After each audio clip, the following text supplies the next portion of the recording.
Good morning. I'd just like to call our meeting to order. Board of Trustees, September 29th. I'll just start with a roll. I'm in this chair because Denise, of course, had some surgery yesterday and isn't at the meeting, can't even attend remotely. So she asked me to chair the meeting. And I do have a statement from her to read at the appropriate time. So we'll take care of that. I'll start just with the roll call. Melody Baker is en route. I have it. Oh, you do? Yeah. Okay, go ahead. If you want me to. All right, Melody Baker's en route, you said, Jeff? Yep, that's what we heard, right? Len Lenahan? Here. Amanda Lowe? Here. Candace Morrison? Here. Carrie Phillips is here. Jeff Stone? Here. Denise Wilson is absent. And Marcel Suarez Pinero? Here. All right. Yeah, good morning again. Thanks to everyone who was attending the meeting on the sidelines. We appreciate that very much. We're going to start with the approval of the Board of Trustees minutes. We've had a little bit of a break. We met officially on the 28th of July at some length for a regular meeting, and then we had a couple of special meetings in late August, early September to attend to some contractual matters. And so you'll see that the minutes are included on pages 5, 12, and 15 from those meetings, and I've reviewed them. I didn't have any comments. Does anyone else have any comments or corrections? If not, then a motion, please, to accept all three sets of minutes. So moved. Thank you, Len. Second? Second. Thanks, Carrie. All in favor? Aye. All right, those minutes are approved. And next we have a consent agenda and the items received outside the committee meeting for approval. So I've looked at all these and I think we can dispose of them pretty quickly. Chris, I think you had the first one with the workforce development item? Yes. Yep. Come on up. Need a little bit. A little room for you. I can sit right here. Okay. Just, so you don't have to move too much. Melody will be here soon, but. Page 18 of your materials. So the fees for service list is the traditional list of, the comprehensive list of the vendors that workforce development has leveraged to be able to use for outside trainings for things that we might not be able to provide using our current staffing, whether it be corporate training and different pieces like that. We're working with the Comptroller's Office to try and also update this list a little bit more, and some of the, because it is a legacy list, comprehensive of all of the individuals who've worked with us, so we're trying to make sure that it's going to be perfect going forward, that we can add individuals on that are going to be able to offer the most high quality trainings that we are able to do if we're unable to do it in-house. And we've been working with everybody on that as well, with Andy Sacco, to make sure that we're not overstepping if we're bringing somebody on, but at the same time, if there's something that one of our business partners needs, we're able to provide that proper training. Good, so you haven't had any friction with the faculty in terms of encroachment? These are all ones that have been pre-approved. We haven't really had to add anybody recently. We are looking at adding one that'll probably be on the next board agenda, but I don't see there being a Melody, problem how with are that you? one either. Good. So- Okay, thanks, Chris. Sorry. So you, I'm sorry, I stole your seat, I apologize. okay, so that's our first item. I think we'll take these as a whole. Sure. Student activity fee allocation executive summary, page 21 of our materials. Yeah, And with that is with whom? Let's see. with Denise being absent and also our provost being absent today, I'll be covering that. Okay. The student activity fee allocation, you can see on page 21, effectively lists what has been identified as how we want to allocate things for student government at City North, South Campus, student trustee fees, opportunity programs, child care, and the ASC Business Office. As you might remember, the Auxiliary Services Corporation is responsible for administering these fees. So they're basically fees that are charged students separate from tuition. And this will be effectively the allocation that's proposed moving forward. Okay, and that's done 22, through a committee 23. process, and Yep. people have agreed to this, right? Exactly. Okay. Any comments or questions on that item? All right, we'll move to the agreement with renewal of the bills for the use of the parking lot on the emergency vehicle operation course. Right, and again, the point of this is it's a free use of their facility to help us with our criminal justice service training requirements. We've done this historically. It's just basically extending the agreement for previous terms. Right, and no fiscal implications, so there's no charge for that. Correct. And then we have, any questions or comments on 3? Then we have agreement at risk training this is with Cognito, and that's page 24 of our materials, relates to mental health counseling and resourcing. Right, so we basically issued an RFP, and this was the primary, if not only, person who responded. And again, it's primarily focused on providing mental health services for at-risk people, leveraging online services capabilities. Prior to issuing the RFP, they did do extensive research, and they did find that although Cognito was the only submission, they were highly recommended by the Judd Foundation as well as other multiple colleges in the area. The approval of the 3-year agreement, total cost is $31,500 or $10,500 annually, and this cost includes substantial discounts through the Judd campus alumni discount. From our perspective, this is probably a great opportunity for us to, again, strengthen this component of our system. And I understand it's funded out of the SUNY money that comes to us, so the SUNY Mental Health Initiative grant, Right. Under fiscal implications. So it looks like it's covered entirely. Yep. Yes, that's true. Okay. Any questions or comments on that component? Then item 5, pathways contracts renewal. We've done this in the past. It's on page 26. Yep. And we're familiar with pathways. Erickson, is Erickson here? Or? Yeah, there you are. Hi. Morning, everyone. Morning. Morning. Hi. These are a continuation of our contracts with the Big Four partners within the Western New York Buffalo region, specifically Buffalo Public, Catholic Charities, Journeys, and then Kenton, to provide that our non-credit adult education and continuing education for students in our region. It looks to me that the revenue is consistent from year to year. Is there anything going on here financially? So one thing that I do have to amend, and that's an oversight on my part, is on your agenda, it'll say the 21-22 in the middlemost column. Mhm. That should actually read 22-23 for our upcoming year. Mhm. And then the actuals is 21-22. And the reason for those as exact is because of SUNY's revenue model of continuing with the funding floor. And because the way that these are funded is through that FTE reimbursement, that's where it's done the exact same as it is from our previous year because of SUNY enacting that funding floor model for this upcoming year. Okay, a solid component, I think, of what we're doing. Any questions or comments there? Thanks, Erickson. All right. If we're good on all 5 of those, could I please have a motion for the acceptance and approval of all those Board of Trustee items that have been received outside committee meeting and just reported on?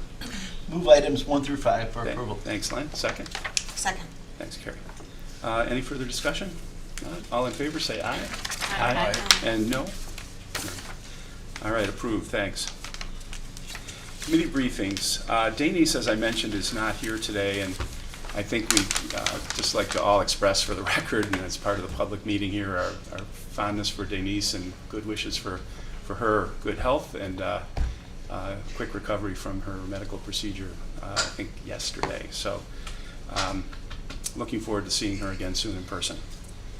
And as I mentioned, I do have a statement from Denise that's worth reading. Looking forward to that. Curriculum, Student Success, and Diversity. Denise chairs that committee, and I think will continue to do so, be involved with that committee. But is there anyone else from the committee who wants to make a report on that? I think we're probably okay with that. We have some minutes. And as far as the Budget, Audit, and Human Resources Committee, we did meet. We've met regularly. And I'll turn to, for approval, page 28, Human Resources Agenda. And I'm just going to recall what we have going on there. Dave, could you report on Tammy Janaxo's situation and move on that? Yeah, so Tammy has been serving in a role as temporary, actually, in the role of, what do we call it here? Equal Employment Opportunity Investigator. That's what she's historically been serving as. But what she's effectively done was stepped up to supporting us as the employee relationship manager also. And what we'd very much like to do is leverage the fact that over the past several months, I think 8 months, Tammy has basically demonstrated and served in an interim capacity.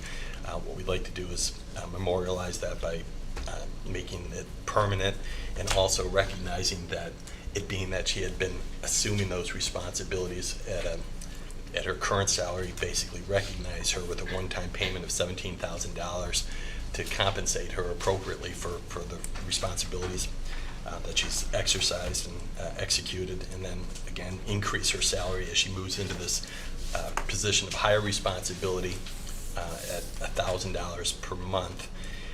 And by the way, in doing so, she'll be stepping out of the union temporarily or potentially permanently, depending on how she does in this position, and will effectively serve on my senior executive staff. Okay, and you're comfortable with the salary steps that were outlined in our materials and that it's consistent with your Yep. overall salary? So Okay. I can tell you, frankly, I've worked very closely with Tammy over the past 7 months, and she's excellent. She has her finger on the pulse of what's going on, and again, since I've been here, I think she's been serving this more senior responsible role, and has done a stellar job balancing, all of her responsibilities. And if I'm correct, Dave, I think the reason that's before the board is because we have a SES position Right. happening there. Exactly. We are approving the creation of this SES position, or the movement of Tammy into that position. Right. And yeah, exactly. What Senior- is SES mean? Senior executive staff. Okay. Yeah, close cabinet for Dave, essentially. Now, speaking of SES, retirement extension, Gail, sorry to talk about you here while you're here, but there is a situation with Gail Fraser, who we all know and appreciate her work. And to summarize it generally, the retirement incentive was made available and Gail was eligible for it. But at Dave's, I think, urging, or at least pleasure, she continued in the role and did not take the early retirement, but does not want to lose eligibility for it in due course. So what we're doing here, or proposing to do, is extend, with respect to Gail, her eligibility for the early retirement through, I think, midsummer 2024, if I'm not mistaken. And that will just keep the window open for Gail to utilize what she could have utilized 6 months ago, but chose to stay with to help Dave in his transition and the rest of the senior executive staff. So, Dave, anything to add to that? No, I'm highly appreciative of everything that Gail does on a daily basis. She's a critical asset to the college, and frankly, I hope you never leave. I was going to say, Gail, you're sure you want us to do this? Yeah, actually, I hope, 2 years from now, we're having a discussion about extending this again. Extend it again. Yeah. Okay. Totally agree. Well, Gail's all of us on the board work closely with you and appreciate what you and Kelly do. It really keeps things functioning, and your biggest fan is probably Denise Wilson, as you'll hear in a few minutes. So any questions on the proposal regarding that? If not, may I have, well, let me carry on and just get all three taken care of, unless we want to split in the end. But the third item for the board's approval is the annual audit RFP. That's with our accounting firm. And broadly, to summarize that, we had a need to extend the contract for auditing services for the college, and I think by extension to ASC and the foundation. And there were two proposals that came through the RFP process, and one was from Drescher and Malecki, and the other was from Lumsden McCormick, both excellent firms in the public sector space. Our current auditing firm is Drescher and Malecki, and the committee that reviewed this suggested that they be continued after having looked at both proposals. I think it was on the basis of cost, but also their experience with the college, especially at a very tumultuous time when we're going through a lot of unusual financial transactions with the federal government, ASC, foundation, just a lot some institutional memory represents a value here. So I think that went into it based on my reading and my discussion. So what the proposal is that we accept and adopt a resolution for the retention of Drescher and Malecki for a period of, I think, 3 years, Dave. Am I right about that? I think that's right. Any questions on that? Again, that came out of an RFP and a committee process. Yep. Arda, do you have anything to add on that front? Honestly, I do like working with Drescher and Malecki as well. They've been instrumental to the college. And we look forward to continuing our business with them. They're well versed with our operations and as well as dealing with Workday, which can be complex at times. And the cost that they proposed is definitely within range, and it's something that I think the college should definitely adapt. Yeah, in some sense, I feel that if we can eliminate a moving part in this array of moving parts we're dealing with, it's somewhat helpful. And they do have some knowledge along those lines. Both firms are excellent, though. And I would hope that both would apply next time, because we should look at them and other firms as the engagement winds up. Any questions on that aspect, that item? Okay. If not, I guess I'd look for a motion to please approve the human resources agenda move with Tammy, the Gale extension that we talked about, and the audit, the retention of the Drescher and Malecki firm in accordance with the resolution that's included in our materials. Motion? So moved on all three. Okay, thanks, Len. Second? A second. Yep, thanks, Marcel. All right, any further discussion? If not, all in favor, please say aye. Aye. And those opposed, no? All right, those three items are approved. As far as the informational materials coming out of the committee, I'm going to just mention a few things as I recall them. The foundation statement of activity, page 63. Chris is here, so I'll ask you to talk about that in a second. But my overall sense of what was happening there at the budget committee meeting and just reviewing it was we had a big downturn in the investment performance of the assets held by the foundation, and you'll see it. It's over $1 million. Now last year, that was a real positive, and the year before that. So the market is always going to go up and down, and the foundation numbers will look in accordance with that. We've had a bad year, and yet last year we had a great year. So in the long run, it should work out, but that is affecting the numbers. The other piece is that the activities are down, and the revenue from those activities is down. And when I talked to Chris about that at the budget meeting, he mentioned that these numbers spoke as of June 30th, not, say, August 31st, the end of our fiscal year. And as a result, the golf tournament, for example, which was successful in August, wasn't included. So it's starting to come out. The Titanic is kind of changing with the pandemic-related crushing of our foundation activities. And not to preempt too much of what Chris may say, but those were my general impressions. Bad return on equity, not much going on the activity side, but coming out of it and hoping with the leadership over there at the foundation and the things we've done to restructure that, and with the engagement of Chris and others, that some of that will come forward here in the coming year. So, Chris, do you want to correct or supplement anything I just said? Sure. I wouldn't say there's any real corrections. So the activities were a little bit reduced for what we were hoping to be able to have from our events and everything, as you pointed out, based on the timing of the year. But our overall performance for money coming in from larger gifts and from generation of new scholarships, which are restricted dollars, our events are unrestricted dollars. So that's a little bit easier because we can give that to students of most need versus being able to use it for students that are very specific in criteria that's set for scholarships. So that's why we try to drive our events to be a little bit more successful so we can help a broader base of students.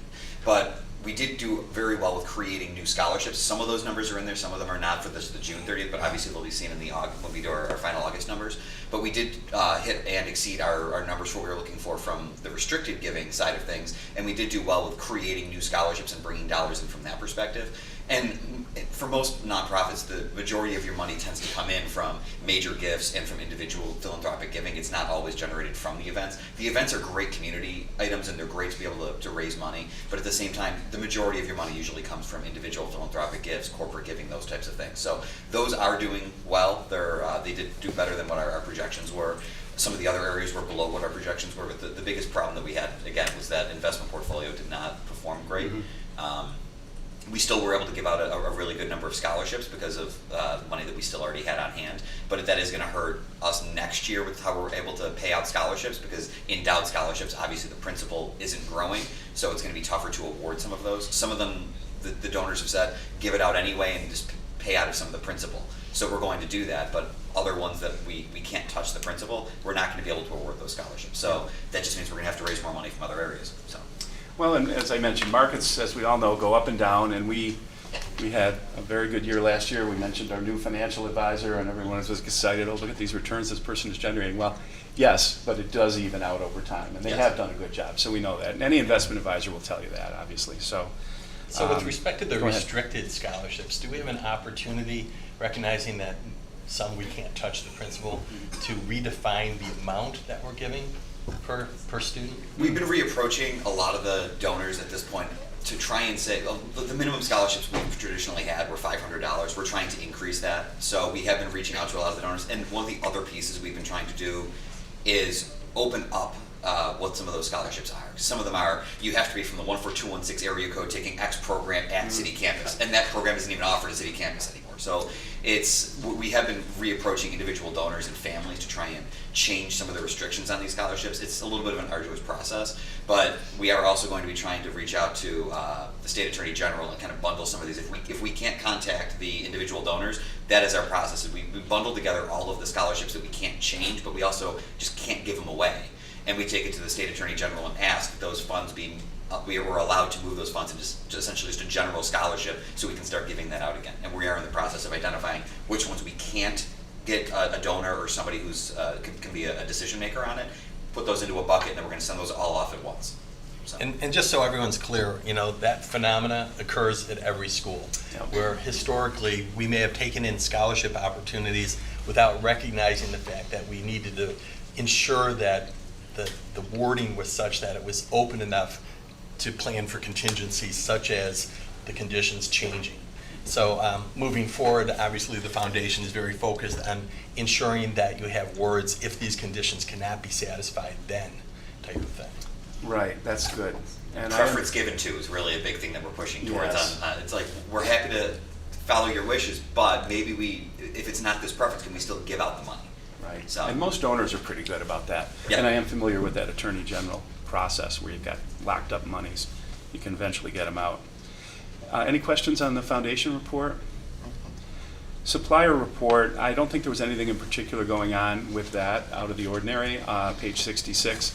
It's just something that at the budget committee we always look at. We take note of the fact that we're spending a lot on the IT platform, the EAP, the ERP platform, and we know about that. So other than that, it's a matter of looking down and seeing the breadth and scope of things the college has to pay for out of our $90 to $100 million budget, which is a lot.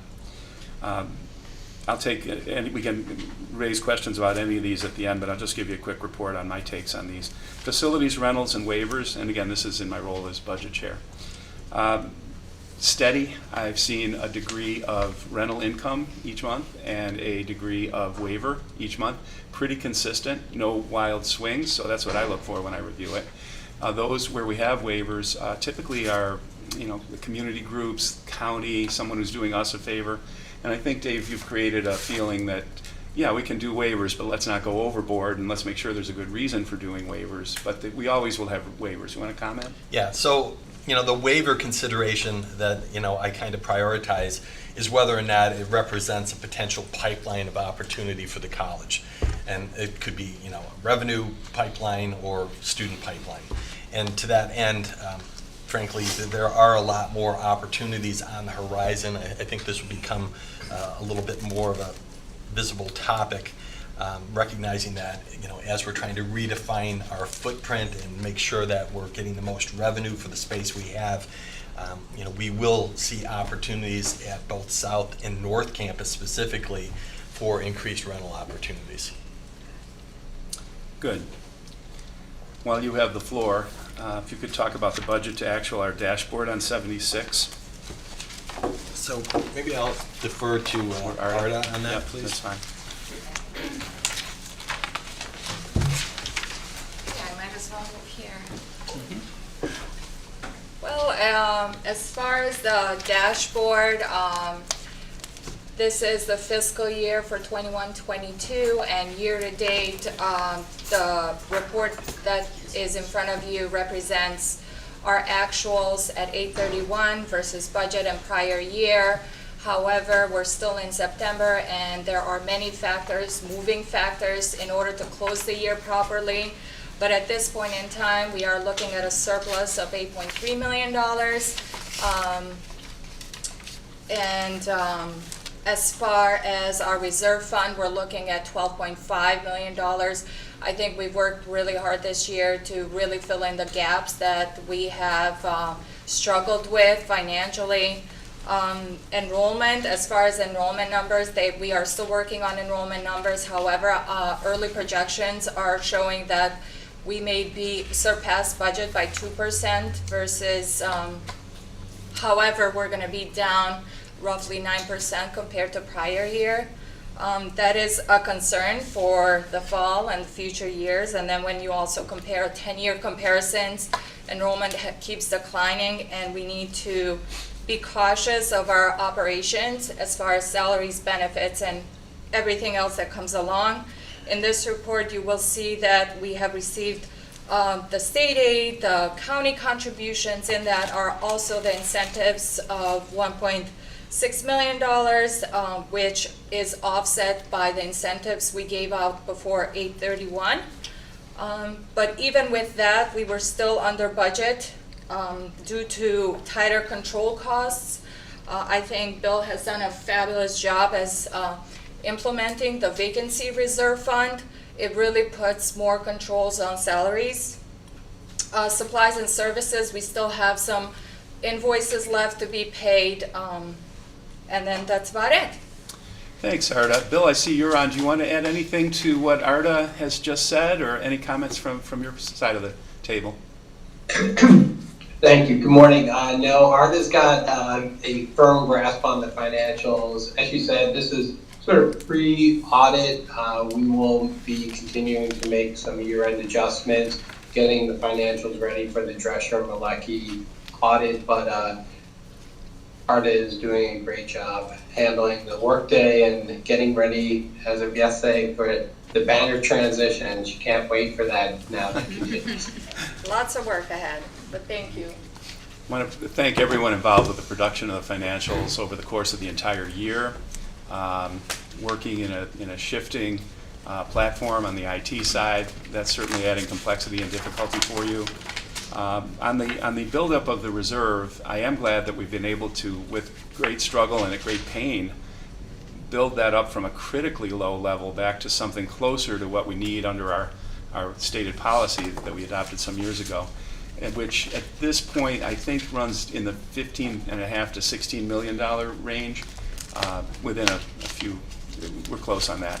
So we're still not at the level in the reserve, even after these difficult steps that have been taken, to get to where we really should be in terms of where the reserve fund is. And we've got a tremendous overhang of expense coming with this platform transition that we're doing. So it's not as if we had a surplus, great, we're all set, right? We have to keep that in mind, and we've heard that with every report. I would refer everyone to the excellent footnotes that Arda produces at the bottom of page 76 under this dashboard. They're really helpful because you look at the numbers and you can figure it out and highlight positives and negatives, but the footnotes often tell a very good little story that just help bring the numbers to life.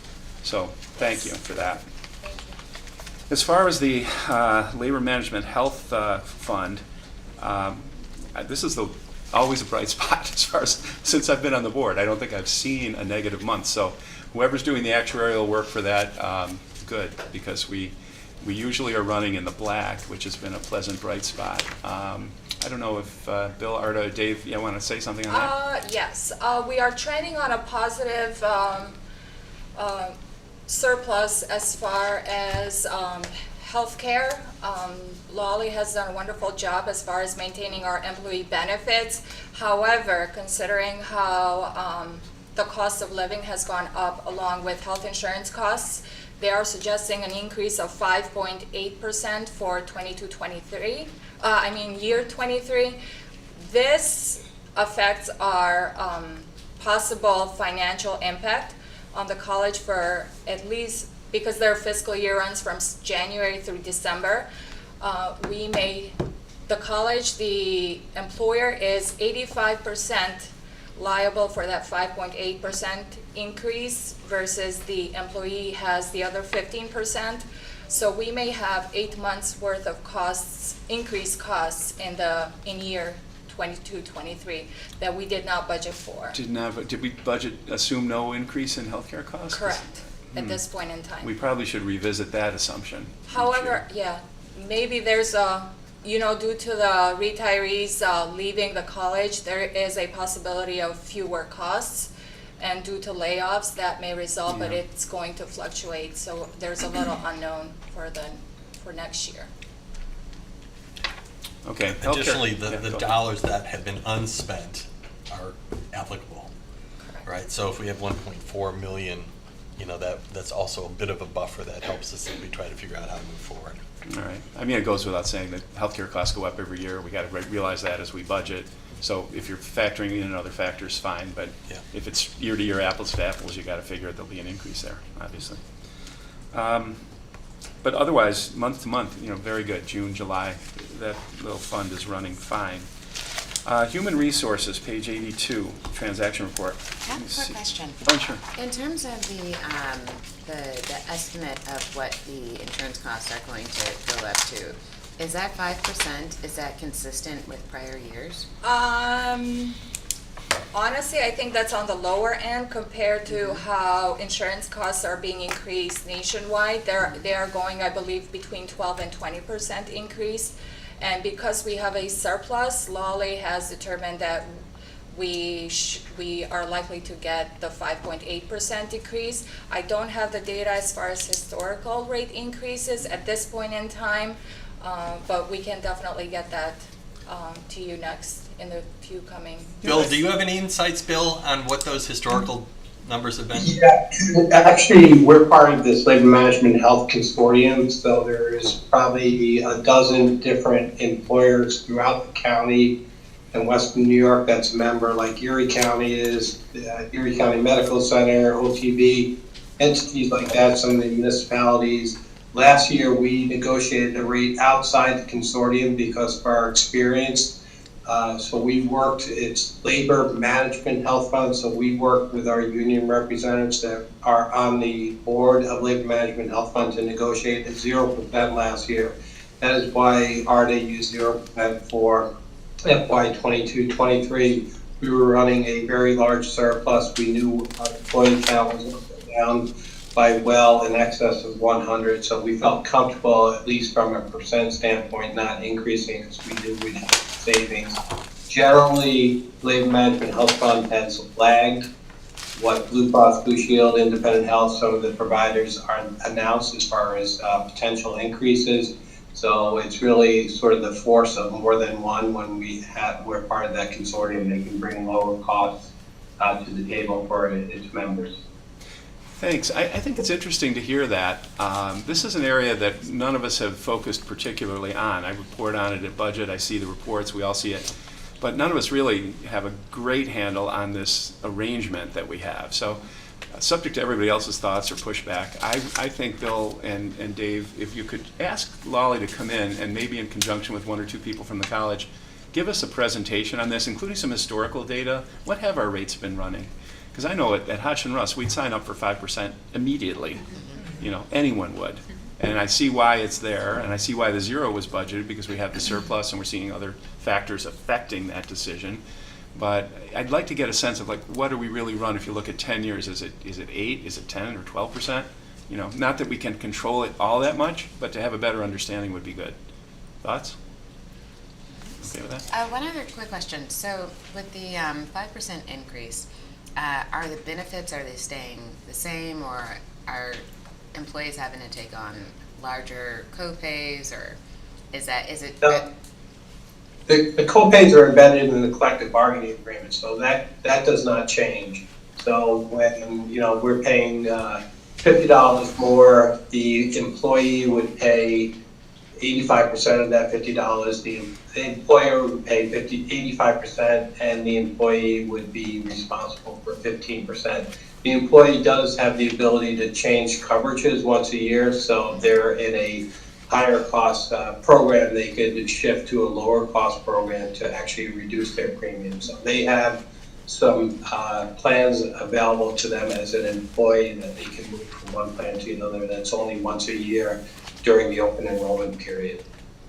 Sounds good. I was just wondering because in terms of like the deductible, are we getting this very small, because I agree, 5% is a very small increase compared to, even like 8 years ago. Yeah. Does that make them have some astronomical deductible now, so it's completely unaffordable? They do, one of the plan options is high deductible. We're seeing more of the younger employees going to the higher level that are using the healthcare, but we're starting to change over our age at the college with senior members leaving. So we should see more younger employees choosing that high deductible, but that's one of the choices they can make, and they would have a high deductible versus the general population. There's basically no deductible whatsoever for the core services, some of the add-on services, if they're going for counseling or something like that, there's a deductible, but generally the core services, there's no deductible, there's just a small copay. Okay, I think there's enough interest that if we could have at least a modest presentation, doesn't have to be exhaustive, but something that familiarize ourselves generally with what the structure of this is and what its history has been. And to Melody's point, what's the impact, how does it interact with the collective bargaining agreement, and how are employees affected sort of year to year as decisions get made? And probably someone from Lolly, if they could come, would be good, because then we could ask about it. Offhand, I think it's a very good thing that we're somewhat self-insuring and keeping costs down, and it seems to be running effectively in conjunction with other organizations. But I would like to be bolstered in that judgment by knowing more about it. Yeah. Moving, if we're done, any further comments on that? If not, then we'll go to Human Resources Transaction Report. I always go through this just to kind of see what's going on and highlight a couple of ones that sort of catch my attention, and there may be others on the board. And all of these I think we've heard about. We know about Mike Verone as the interim VP of Marketing and Communications. Dave has talked about, is Mike here? Here. Hi, Mike. Congratulations on that. We've talked about that arrangement and approved it. And of course, Catherine Colesto as the interim vice provost with IRAP. And we heard from Catherine last meeting on strategic planning. She's now the permanent. Permanent, right. So that this is her old title. Right. Interim to permanent. There, I highlighted that. Good. I can feel your eyes in the back of my head. I'm already promoting you. Well. Yeah, I was like, all right, I'm going home to sleep. You do not need that. No. I'll read on the proper column. Let's see. I would note, just quickly for the record, Professor Greg Gillis. Greg, I think, was our most senior faculty member. You may remember him from graduation carrying the mace, if I'm not mistaken. And Greg's been a huge person here at the college for decades. So I just would like to take note of the fact that our most senior faculty member has retired and express the board's appreciation for his decades of service here and his leadership model to the faculty. Dave? Yeah, so actually I met several times with Greg, and he's just a fantastic professor. Talk about someone who's dedicated to the art, and he had a true calling, and it resulted in him working for the college for over 50 years. And I'll tell you, that gentleman was sharp as a tack and really interested in trying to figure out how to help us grow workforce development, right to the very end. So I'll tell you, it's going to be tough to replace, and frankly, I'm looking forward to potentially tapping into his expertise as a mentor moving forward. That's a really good point, and of course, construction management was his field. And with having gone through these, so-called resource actions or layoffs or painful cuts, whatever we want to call them, I hope that we can maintain as a board and as a college leadership group an arrangement where not only those who have had these connections over the years feel welcome and respected and always an open door at the campus, or a more formal role, if you can find such a thing, by way of mentorship or some sort of example or periodic gatherings. It's always hard to end a career in any field. especially when you've had a career of that length. And some of these folks who have left are some of our very best people. And I just think we need to note that and find every excuse we can and to see if there's some sort of future engagement with them that would be enjoyable for them and would recognize them and be helpful to our students. So just a thought. That was So yeah. just so we're all clear, part of the discussion around that also revolves around union requirements and things like that. So, it's not something Right. that we can do unilaterally, obviously. And, as we identify the potential of being able to leverage an emeritus faculty member, we've got to just ensure that, it is in compliance with our collective bargaining agreements with the Faculty Federation. And these folks I'm talking about were all under those agreements and members of the faculty, and so hopefully we'd find an amicable way if there was an obvious thing that should be done where the faculty would feel comfortable with allowing that under the collective bargaining agreement or an MOU or something. I would also note Patrina Hill Cheatham is on the list as having retired, and we remember talking about Patrina at the last meeting and honoring her service, as well as Scott Welgen in financial aid. So those were, a couple jumped out at me. I may have missed a couple, but there's been a lot of transition, even at the senior executive staff level. Yeah, I also wanted to just comment on Scott Irmer, who was our acting CIO for, I guess, the last 20 months or so, close to 2 years. Recently took a position outside the college, and frankly, very thankful that we've developed very good relationships with iTech out of Buff State and also SECUS out of Oneonta to help us with our IT and our ERP solutions moving forward. As you may or may not know, iTech has been providing us with CIO as a service for free for 3 months, and now we're going to be contracting with them moving forward. Hopefully next month you'll see information about that we'll be voting on. Very good. It's a tough piece of news to learn about Scott taking a new position. We have Fantastic relied- employee. I think he had 22 years of service. He was really a great asset for the college, without a doubt. I got that phone call and my shoulders sank, but Scott's a great guy and was so helpful reporting to the board, maintaining a certain sense of calm amidst a very, very difficult professional situation as we transition the platforms. So just want to express appreciation on behalf of all the board members for Scott's service, as well as the others that I mentioned. And Dave, hopefully Scott was able to do enough before he leaves to lead us into the next phase with the other firms that you mentioned. Yeah, I will comment. Scott really did a yeoman's job ensuring that there was a transfer of knowledge. And, I want to thank John Petcash and Eric Snyder from iTech, who both really did an extensive amount of debriefing with Scott Irmer before he departed. And, frankly, Scott did an extensive amount of documentation. And, frankly, if push comes to shove, he's still in the region. If we have questions or concerns or, any problems, I'm confident that he'll still pick up the phone and, answer our calls. Yeah, that's consistent with Scott's overall modus operandi. And John and Eric, thanks for being in the meeting and on the call, and look forward to getting to know you. It's a difficult thing, but we're glad you guys are with us, and look forward to engaging further with both of you. We're glad to be here. Thank you. Yep, We'll help you out if we can. thank you. Any further comments on the Human Resources report?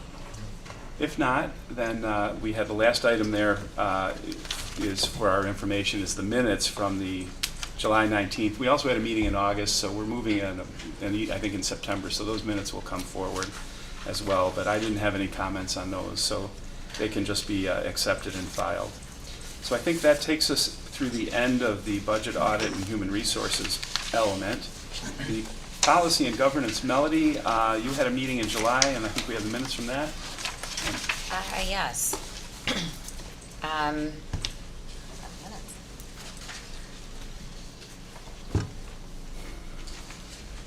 Page 97 in our materials. Okay. Can we skip that section and go Oh, to? sure. Sure. And then Carrie, strategic planning. I think all the committees met at some point over the summer, so we're kind of circling back. We've got the minutes in our materials, and we're gearing up in the fall. There was a little bit of a discussion, and one that's still to be had as we transition here to a new leadership team, as to exactly how often the committee should meet, how extensive should the minutes be, is this too big of a strain on staff? Should it be monthly, bi-monthly, never, committee of the whole? Every new grouping of the board, every new leadership team grapples with that, and we will as well, but we'll figure it out. Dave, I think it's fair to say, is wishing that we would calm down a little bit the regularity of the monthly meetings of the subcommittees, or at least the minutes depth, which certainly has been good. Management by minutes does work because it lets those of us who aren't on those committees read and understand what's going on. And I do very much value my budget meetings each month. So this is going to be a discussion among the trustees once we get ourselves organized as to exactly with Dave's input and what we do. And to be clear, I'm a huge advocate of minutes, make no mistake. But historically, for whatever reason, we got into a mode where we were actually transcribing every subcommittee meeting, and it was completely inefficient. So to that point, the idea was to come up with a more manageable process whereby during the last 5 or 6 minutes of any subcommittee meeting, we'd have the leader of the subcommittee basically provide a high-level overview of who attended, the key points that were messaged, during the meeting, and next steps type of thing. I think therein lies a reasonable approach, and we'll just talk about it further among the trustees. But definitely part of it will be calming down the transcription, more summarizing, less strain on staff. But there is value in those meetings, and we'll figure out how often they should be. Yes, I agree. I think that the time is best used, not necessarily meeting, but executing the functions that we'll end up discussing. Yeah, and we'll all, have good input on exactly what we should do on that. I think offline. Strategic, let's see, Carrie? Yeah, so we have, you can see the minutes from the July meeting are attached for information, as well as the core values opening day presentation. There was actually a meeting in August as well, but I was unable to attend it. Actually, I think the meeting went forward and it was so short. It was on the shorter side, and I was joining late. By the time I joined, it was actually over.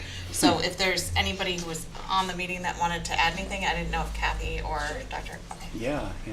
That was interesting, that material.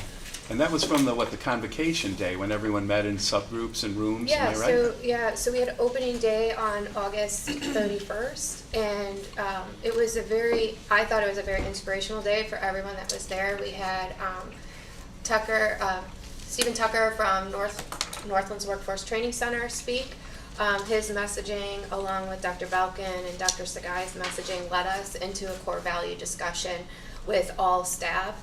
We had about 92 participants who went through, and I believe the presentation that I gave to the subcommittee is in your packet, but that we went through core values. They had a breakout discussion session amongst themselves with, really highlighting what does it mean to be SUNY Erie, and some of the major points. So reviewing the 4 core values examples. So we gave everyone SUNY Central's, Monroe Community College, Finger Lakes, and Westchester as kind of examples of the core values that are across SUNY and across the community college spectrum. And most resonated with SUNY Central's, so that'll be kind of the foundation as we move forward. Which set of the next thing we did is group those core values into groupings. So student-centeredness, integrity, respect, inclusiveness and diversity, stewardship, personal excellence, perseverance, and collaboration were kind of the subheadings.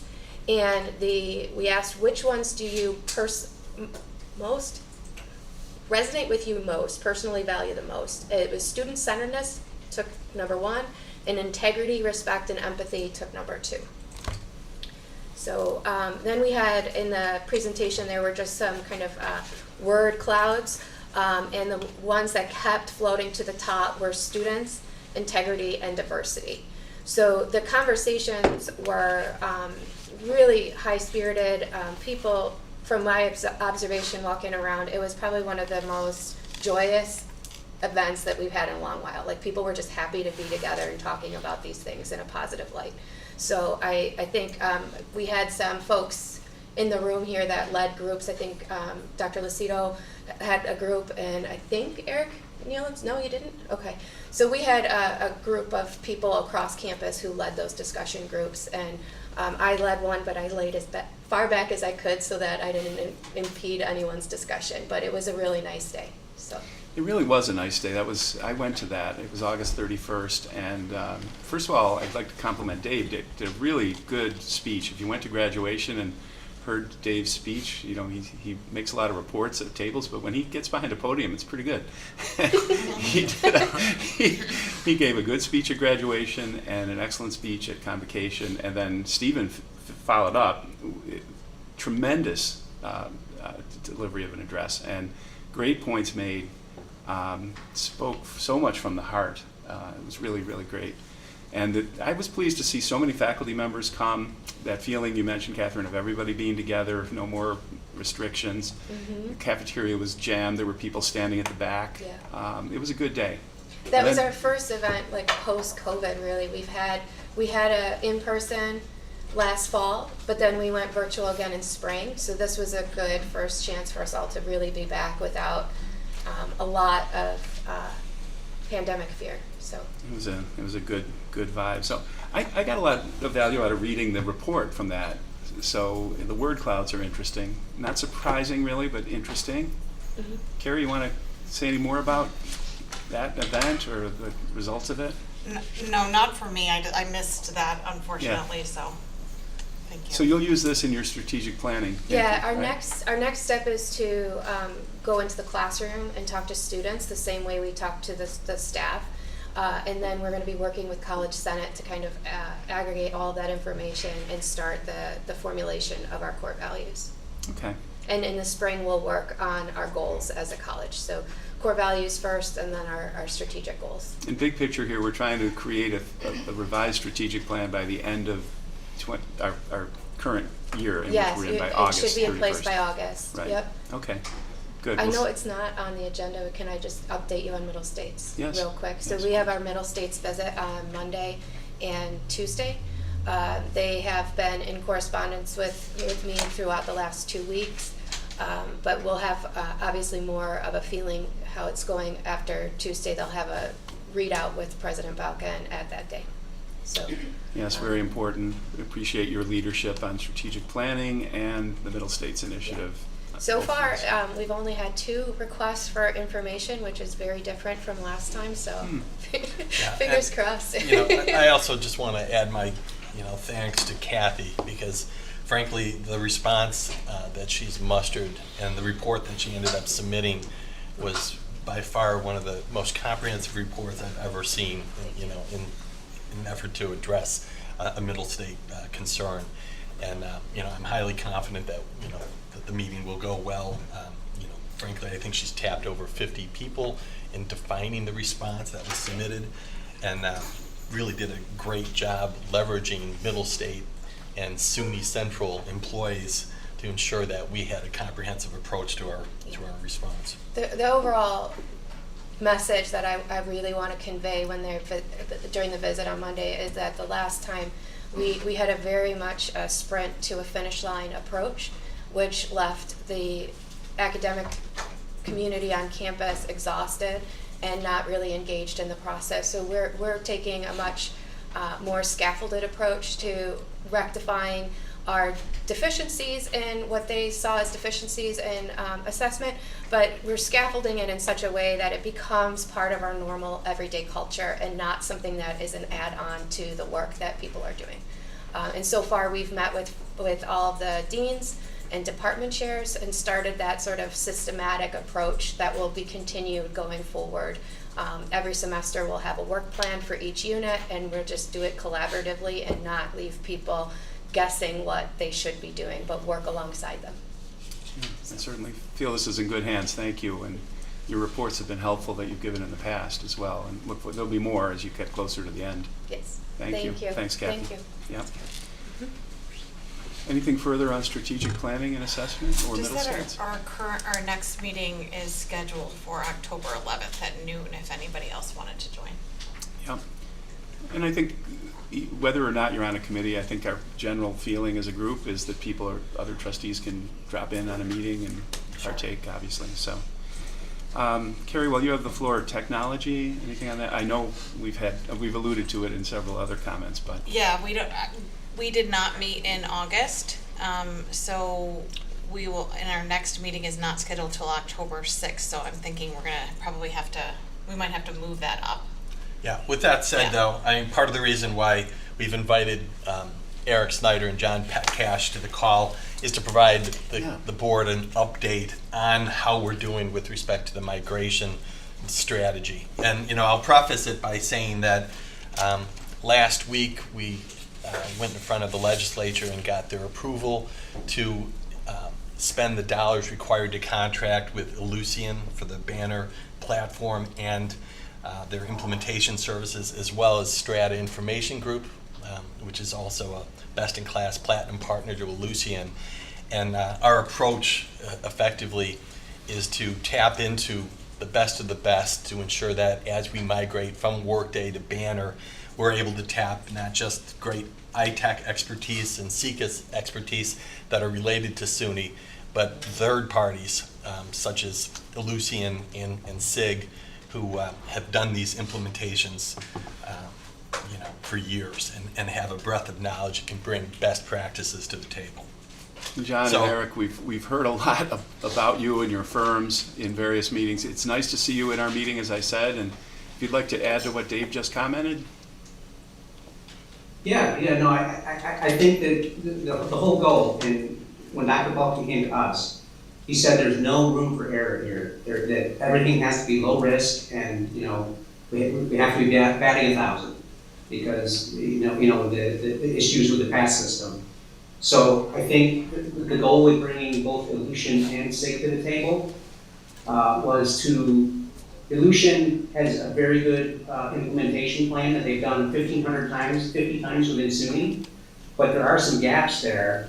And Dr. Balkin has also recognized some maybe best practices that need to be implemented across offices to get rid of vestiges of past systems and to make sure that going forward we're using best practices with the system that we have moving forward to put everybody in a position to succeed.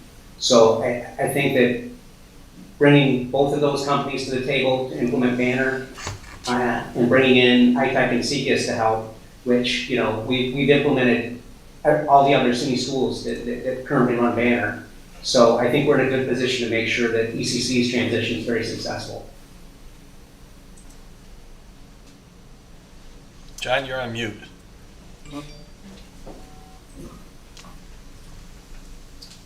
Implementing the best practices that ETA has developed and worked with other institutions on, over 160. Taking the employees' point of view where they just went through the migration or just finishing up the 5 years of Workday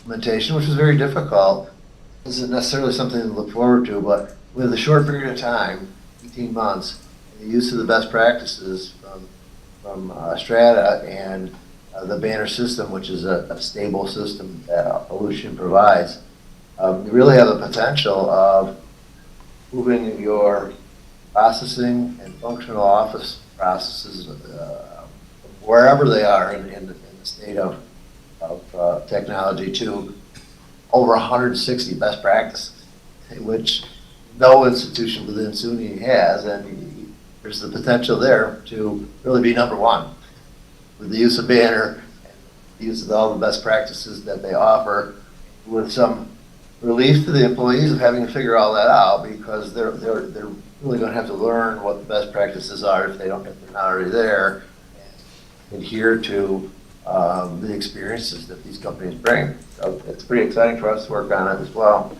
that perspective. Thanks, John. And I'd also like to just comment, I mentioned that the legislature approved our contracting with SIG and Ellucian. I'd be remiss not to thank Ben Swanekamp and also the county executive, Mark Polenkars, who basically stepped up and said, yeah, we're willing to put dollars in to ensure that we can contract for these services sooner rather than later. And frankly, our hope is that those dollars that the county approved, $3 million, will be matched by the state, which will better position us, even yet, as we move forward with this implementation strategy. And I also just wanted to mention that contracts with SIG and Ellucian have all been signed, so now we are, fully engaged in moving forward with terms and conditions that span the next 5 years. I feel like we've turned it, and I appreciate, Dave, you coming in and not having, when you joined us, a full realization of exactly what was going on the technology platform. And that's, an unpleasant surprise for you. We all had a sense of it, but your immediate and aggressive actions to recognize the problem and begin addressing it have been valuable. So thank you for that. Figuring out what you wanted to do, how do we go from here, and getting the right people involved, and again, Scott's transitional work, very helpful. So an unpleasant and difficult subject, but one that I feel is brightening. So that's where I'll leave that. So that's the technology piece. Yes. And Len, there's been some activity on the marketing side. In fact, some very good activity. Right, we had, we've met a couple of times. We met, say, in August. Spent most of that meeting talking about the different platforms we're using to advertise and promote enrollment for the fall semester. At the next meeting, we actually met Mike Barone for the first time, and we had a really fruitful discussion with him about going forward in a new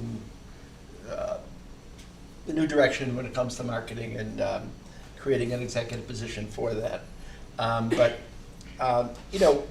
think getting ready for the fall semester, I think all hands were on deck to promote the college and various platforms.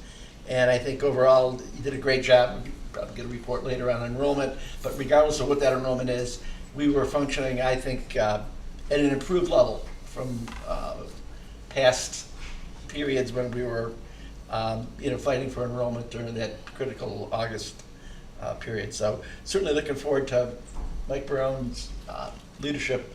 And in marketing also, our committee will be meeting as needed. Won't be needing a monthly meeting, but as the president so sees fit, we'll meet to focus on marketing at the appropriate times. Also, what I request is that we allow Mike to kind of share Yes. some of the activities Yes. that he has implemented in his short tenure with us. I'll kind of echo Len's words. Frankly, he's taken it to a different level. And, unfortunately, whether or not it impacted enrollment probably is tied to the fact that we came to the party late. And, we were trying to do some last minute things, which are challenging always. But, I think Mike Barone has done a phenomenal job kind of setting a new standard for how to map out exactly what we should be doing on every type of marketing platform and how best to leverage existing technologies that historically haven't been leveraged by our marketing organizations. Mike, you were introduced at Convocation and got a warm reception there. Yes, thank you. The wheel turns on a large ship, and then eventually the ship turns. But the wheel is definitely turning, and that's encouraging. If you doubt that, take a look at pages 112, 113, and 114 in our materials. It's an exhaustive list of what Mike's about to talk about. Thank you. So as Dave mentioned, I basically joined at the very end of July, so we were well down the road. But we were really looking to do a last-minute push to spike enrollment. And in order to do that, it's really important to understand our target audiences.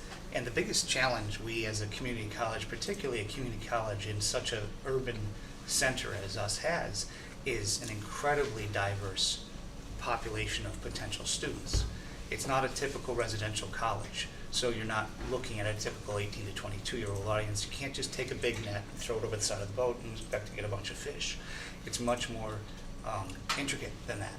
And so, one of the things that we did was look at what we were doing in the short term that could have that kind of an impact on multiple audiences. Speaking specifically to the 18 to 22-year-old audience, I have, ironically, one of each. My son just started as a freshman at Syracuse. My daughter's finishing up a master's at Brockport. They don't use traditional media. They don't use it at all. And they're not unique, they're not alone, they're not special. And so, that's something that we really have to look at going forward. We did, I think, do a nice job of getting a push out there on those traditional media outlets, changing the messaging to focus on more of that, more of that act now type of message, and what's in it for you versus some of the language that was out there that was a little bit more historical in nature. There were a couple of things that began since 1945. ECC has da da da da. And I always like to laugh to say, if your lead pitch is that you're old, that's maybe not the best thing to start with. So, we took advantage of some great opportunities on digital advertising and digital billboard advertising, I should say, which allows us to literally change the message mid-flight. And so we were able to do that literally leading up to our instant admission days, and then quickly flip the switch as soon as those were over to still push for classes start on such and such a date.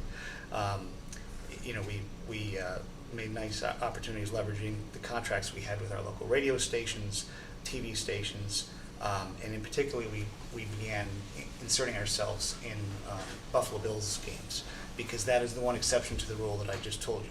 The 18 to 22-year-olds and everyone else will drop everything to watch that game at that time. They're not necessarily doing it on demand. And so you've probably seen us on there, and you'll see us again on the next 2 weeks leading up to open house. But the thing that we really need to add to the mix is true digital advertising. We've taken advantage of digital platforms within the traditional media, but what we're not doing, we're not on Google, we're not on YouTube, we're not on social media channels. And to do that requires a different purchasing process, and so that will require a formal RFP, which will be coming before the board, hopefully by the next meeting, if not sooner. Well, I guess that one technically needs to run for 30 days. So certainly before the semester is over. But that requires a very specialized set of skills, and you want to have people that are doing this, that is their job. They need to be Google Analytics certified. They need to eat, sleep, and dream this stuff, because social media channels, social media outlets in particular, they make it really easy for you to give them money. They make it really hard for you to find out whether or not it's working. And so it's that level of expertise that we want to bring into the mix. And I think other just quick highlights would be, we want to try to mobilize our faculty a little bit more and promote them a little bit more. Most of the time when you see something that breaks in the news, just the news media in general, they tend to go to what I call the usual suspects.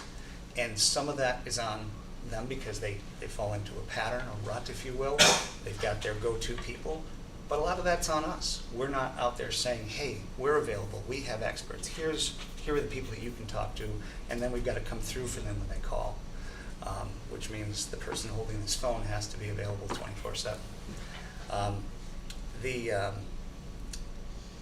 think the other thing I would want to emphasize would be relaunching our internal communication tool. We used to have an e-newsletter that went out actually every morning.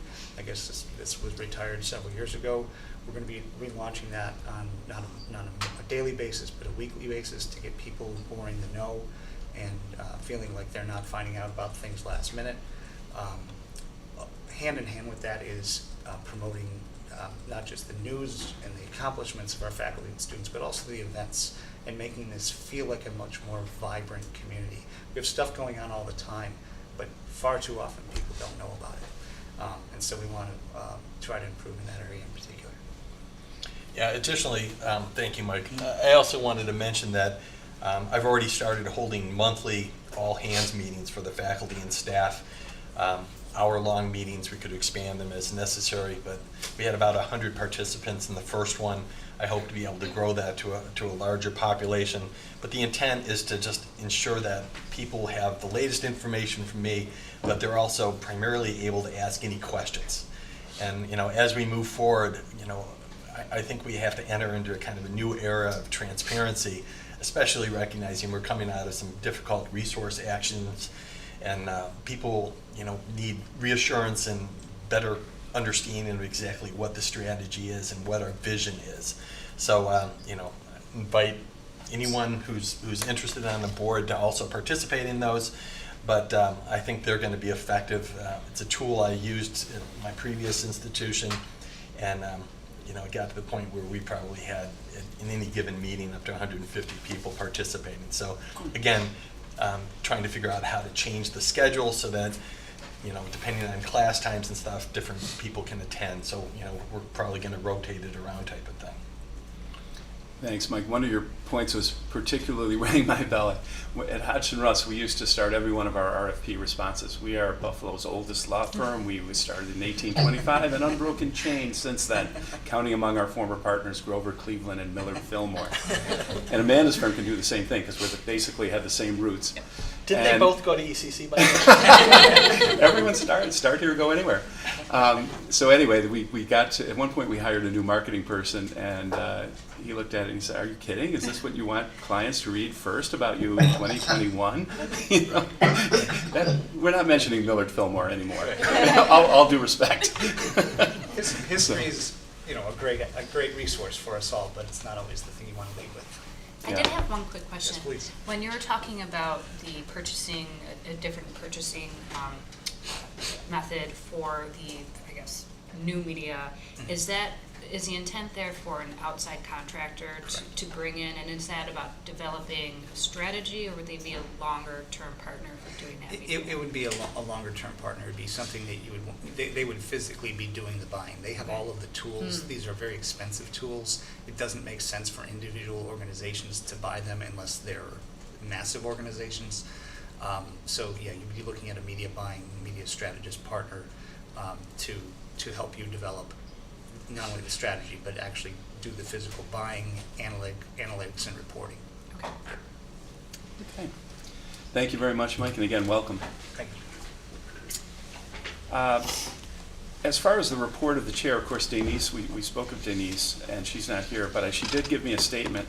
Maybe what we should do, though, is let's do the nominating process and report of that committee. Jeff, before we move on, were we supposed to circle back to Melody, or did you get your? Oh, did you? Yes, I'm ready. Oh, pardon me. Go ahead. No problem. I'll be quick.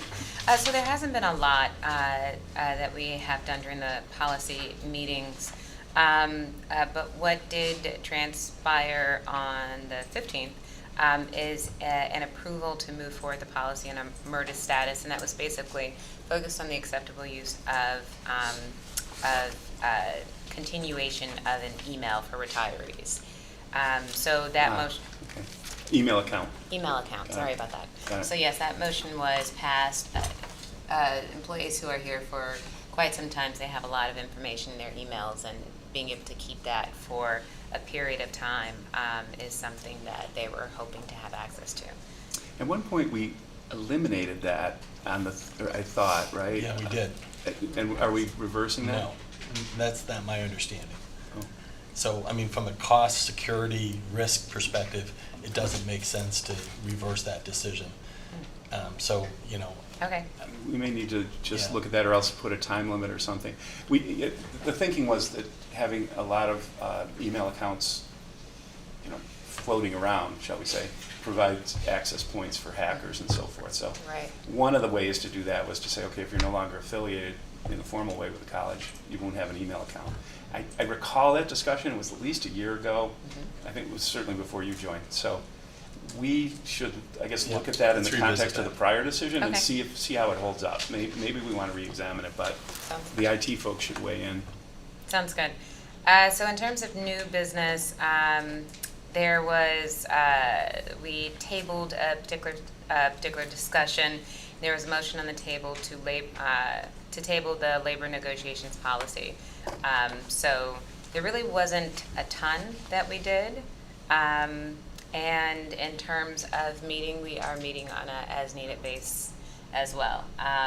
You all, are there any questions from the minutes that you have in front of you? Thanks, Melody. The policy, actually, for those who are newer to the board, you may be surprised at how often we have something involving policy in front of us. I was a few years ago when I came and said, boy, we're a lot of policies and we're always talking about policy. So taking that committee and understanding what we're doing and thoughtfully bringing things to the board is appreciated. It comes up a lot. It's not just a static thing. I'm glad you're in that chair. All set? All set. Okay. So let's go then to the nominating committee. Len. Thank you, Jeff. As we stated at a previous meeting, 3 of our board members have agreed to advance their names for officers for the next 2 years. And they are Jeff Stone, who's presently the vice chairman, has agreed to be a candidate for president. Melody Baker, one of our newer members, has agreed to step up and be a candidate for vice chair.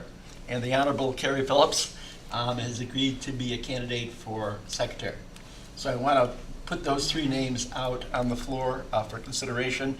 At the same time, other names are certainly welcome to be presented for those that may be interested. But if not, we'll proceed with a vote on the officers. If anyone would like to either adjust that slate preference or put forth a different name or a different office, Right. we can do that now. If there's nothing coming forward, we can vote on that slate as a slate. Exactly. If I hear no other nominations, I would like to advance the slate of officers. Again, Jeff Stone for chair, Melody Baker for vice chair, and Carrie Phillips for secretary of the board. Okay, second to that motion? I'll second that. Thanks, Candace. So Any I will further move discussion? approval of the new slate of officers, and very pleased to nominate all 3, and think that all 3 will do very good work in advancing the interests of the school at a critical time in our history, working with our new president. And I shouldn't say new president any longer, he's been here 8 months. Probably seems like a week, but, Grizzled president. or 4 years. You can just call me the old president now. So I move those nominations. Okay, and Candace, your second? Second. Stance? Okay. Any further discussion on the slate or the proposal? If not, all in favor? Aye. All opposed? Well, thank you. That's a nice thing, and we're going to take it from here, and I think it's a good spot. Len, thank you for your I think we should have a round of applause for him. okay.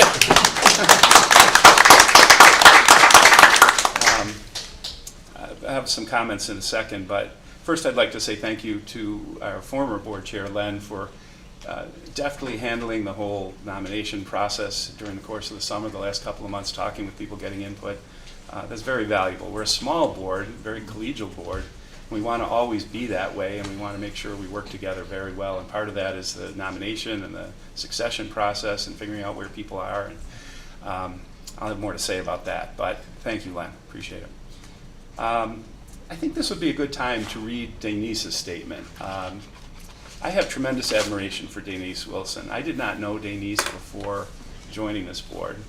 I probably should have, because she's just a force in the community. It's fantastic. And I have really appreciated serving on the board for a couple of years, well, 3 years. I started in April of 19.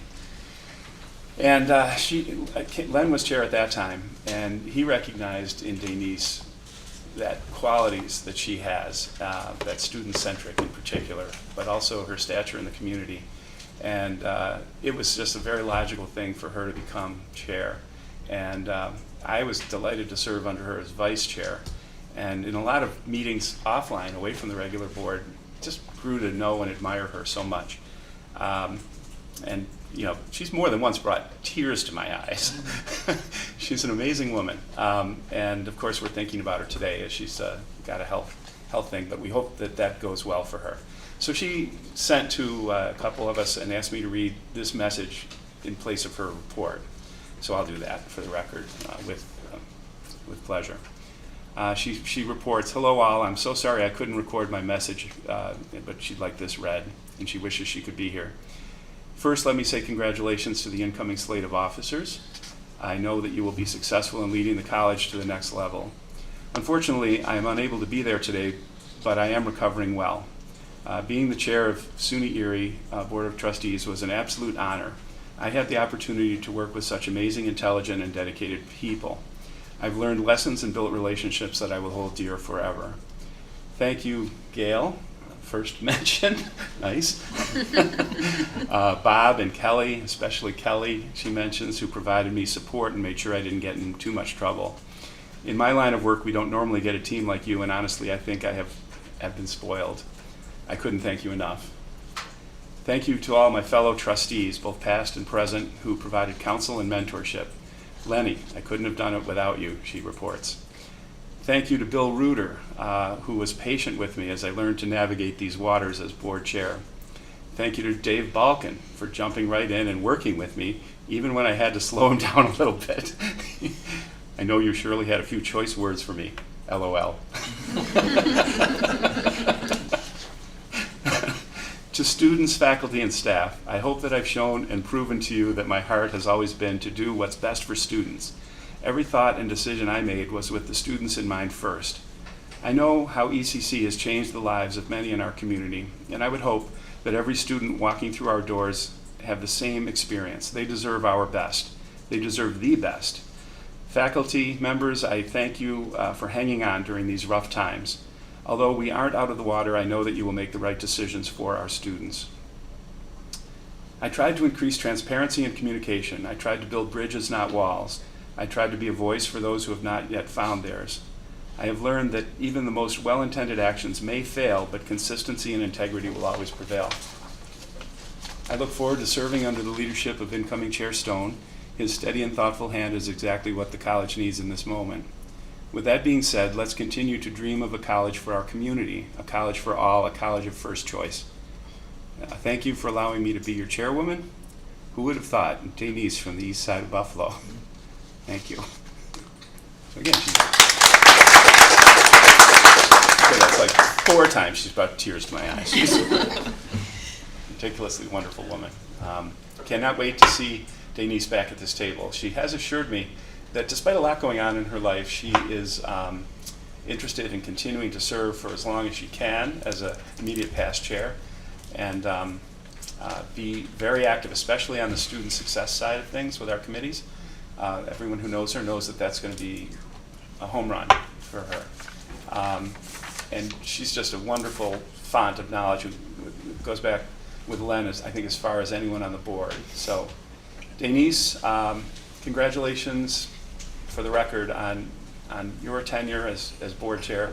All of us who had the privilege of serving with you have learned a great deal and appreciate what you have done for this college and will continue to do. So another round of applause for Denise.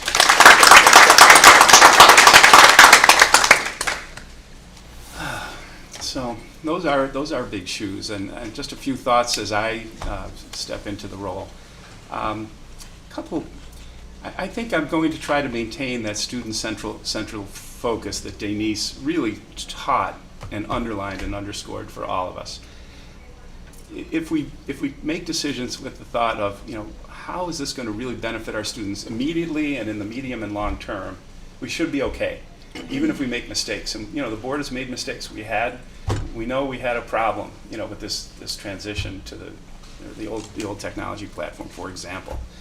It won't be our last mistake, but if we all try to work together in our committee meetings and here with the thought of, let's be respectful of each other, let's try to not bring our personal agendas to it too much, let's try to support those that we've empowered to run the college, while maintaining the broad view like a board should do, I think we'll be fine. And that touchstone that Denise has laid out always for us, like what does it mean for the students, is a good test when you're flipping a coin, when you're wondering if you're doing the right thing. So that's my first thought. As far as just some housekeeping things, one of the things I noticed when I came here is it was a little difficult to grasp exactly who was in the meeting.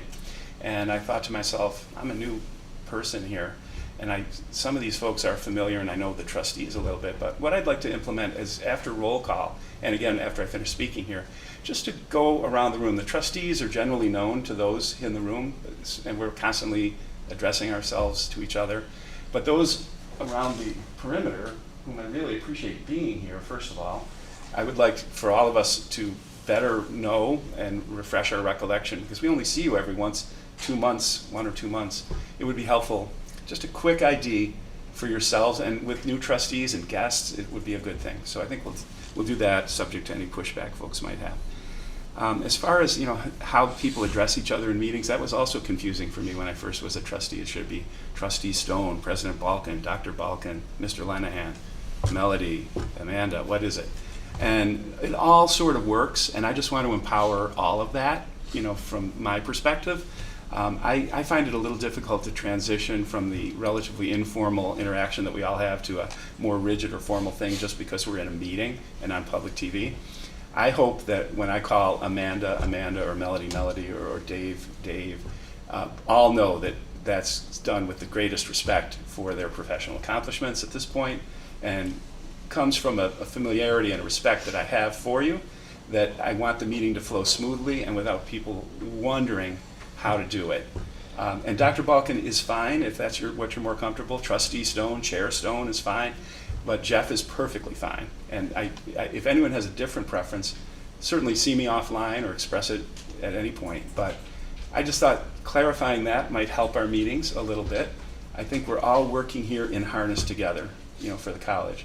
So I respect every single person in the room, especially my fellow trustees, who I want to talk about for a second right now.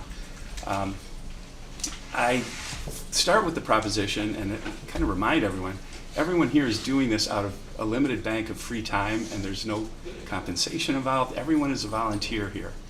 So I know sometimes the trustees, again, will make mistakes or may not show their best face doing something in particular. But if we can remember that everyone's here in good spirit, good heart, as a volunteer, and hoping for the best, and hopefully doing, and I'm convinced, doing it for the right reasons, for the institution and the kids, students, again, we'll be okay.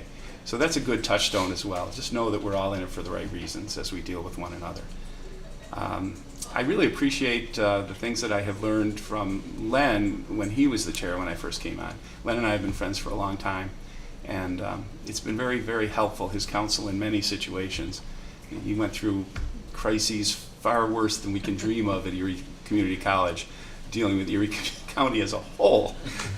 And I remember those days, those of us old enough, the red-green budget and all the things relating to that.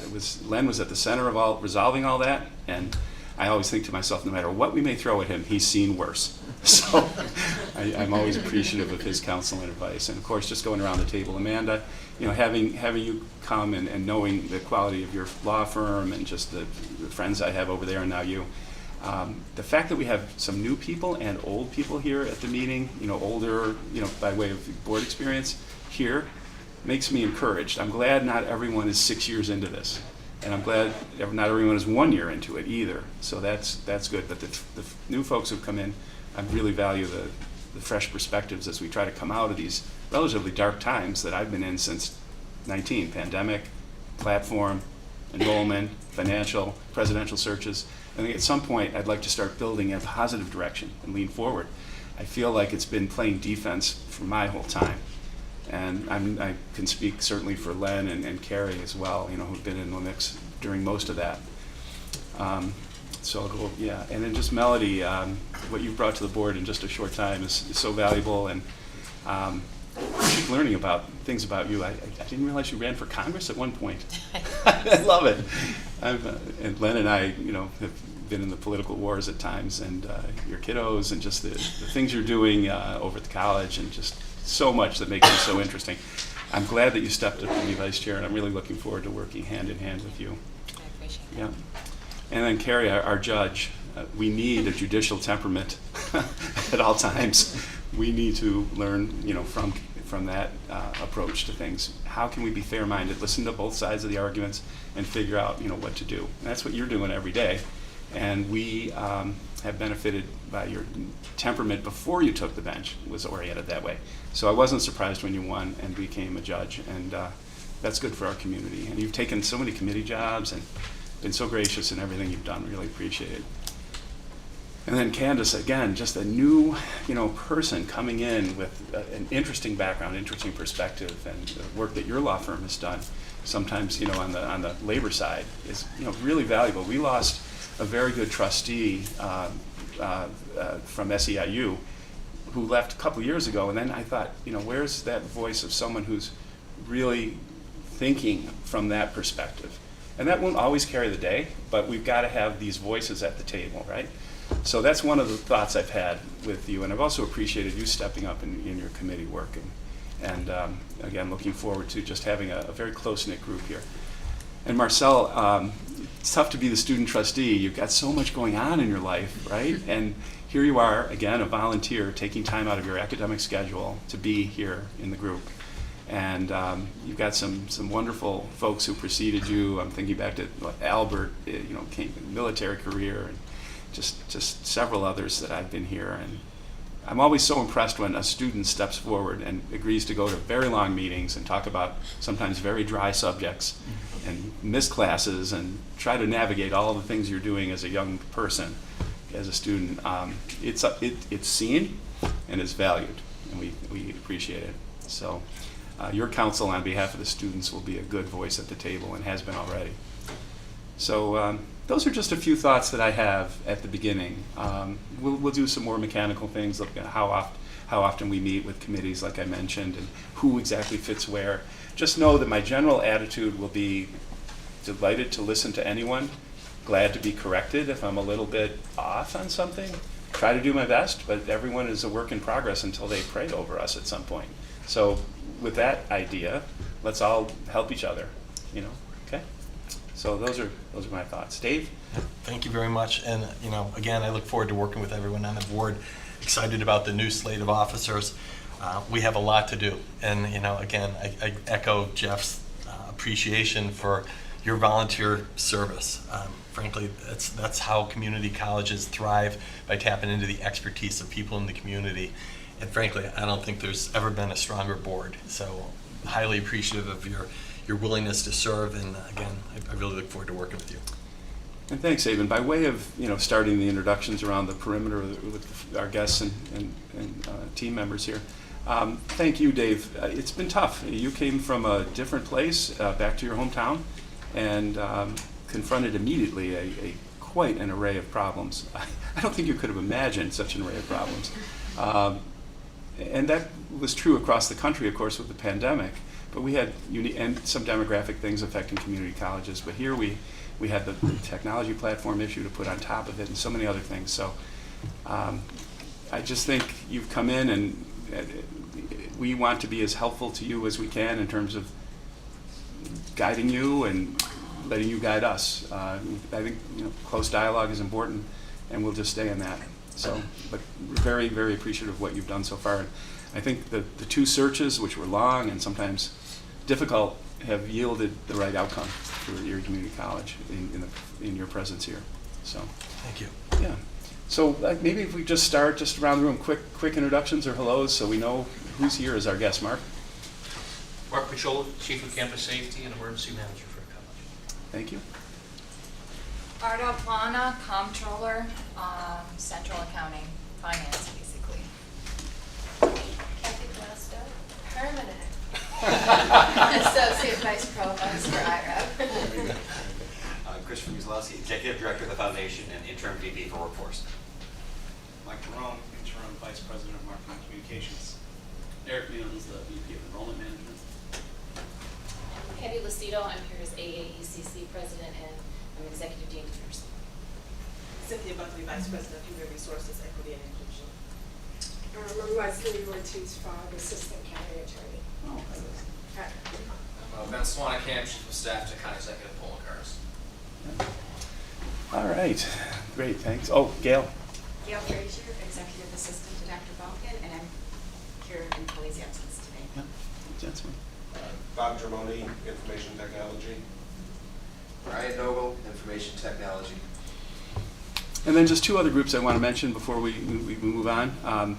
One is the faculty. I was very pleased at graduation to see the faculty recognized and applauded, particularly this year, because I've attended many Senate meetings remotely and tuned in by YouTube and gained a real appreciation, I think, through that and through interactions with people like Colleen Quinn and Andy Sacco and others about what's going on, with the faculty. And as a board, we have got to keep our faculty members front and center in our minds as we mutually move forward to help the students. And I thought it was great that they had a moment of recognition, which they definitely deserve. And it'll be a team effort to try to figure out where we go from here. We've got the collective bargaining agreements that are out there. We've got to work through that. We've got to figure out how it all looks in the wake of what's gone on in the last year and the role of our community college in the community. I've often thought that we have a bit of an advantage because there are 24 or 5 colleges here in Western New York, all of whom, or many of whom, look a lot alike. You've got UB, of course, which is the flagship.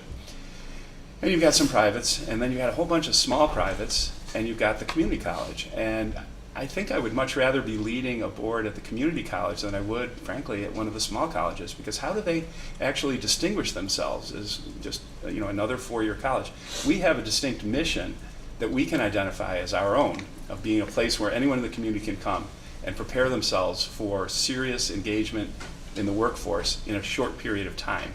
And that isn't a pathway that's necessarily available at the other colleges. So while we have our struggles and enrollment's been a problem and all sorts of things, we can always remember that you've got the UB is there and we get what they do, but we have a role here.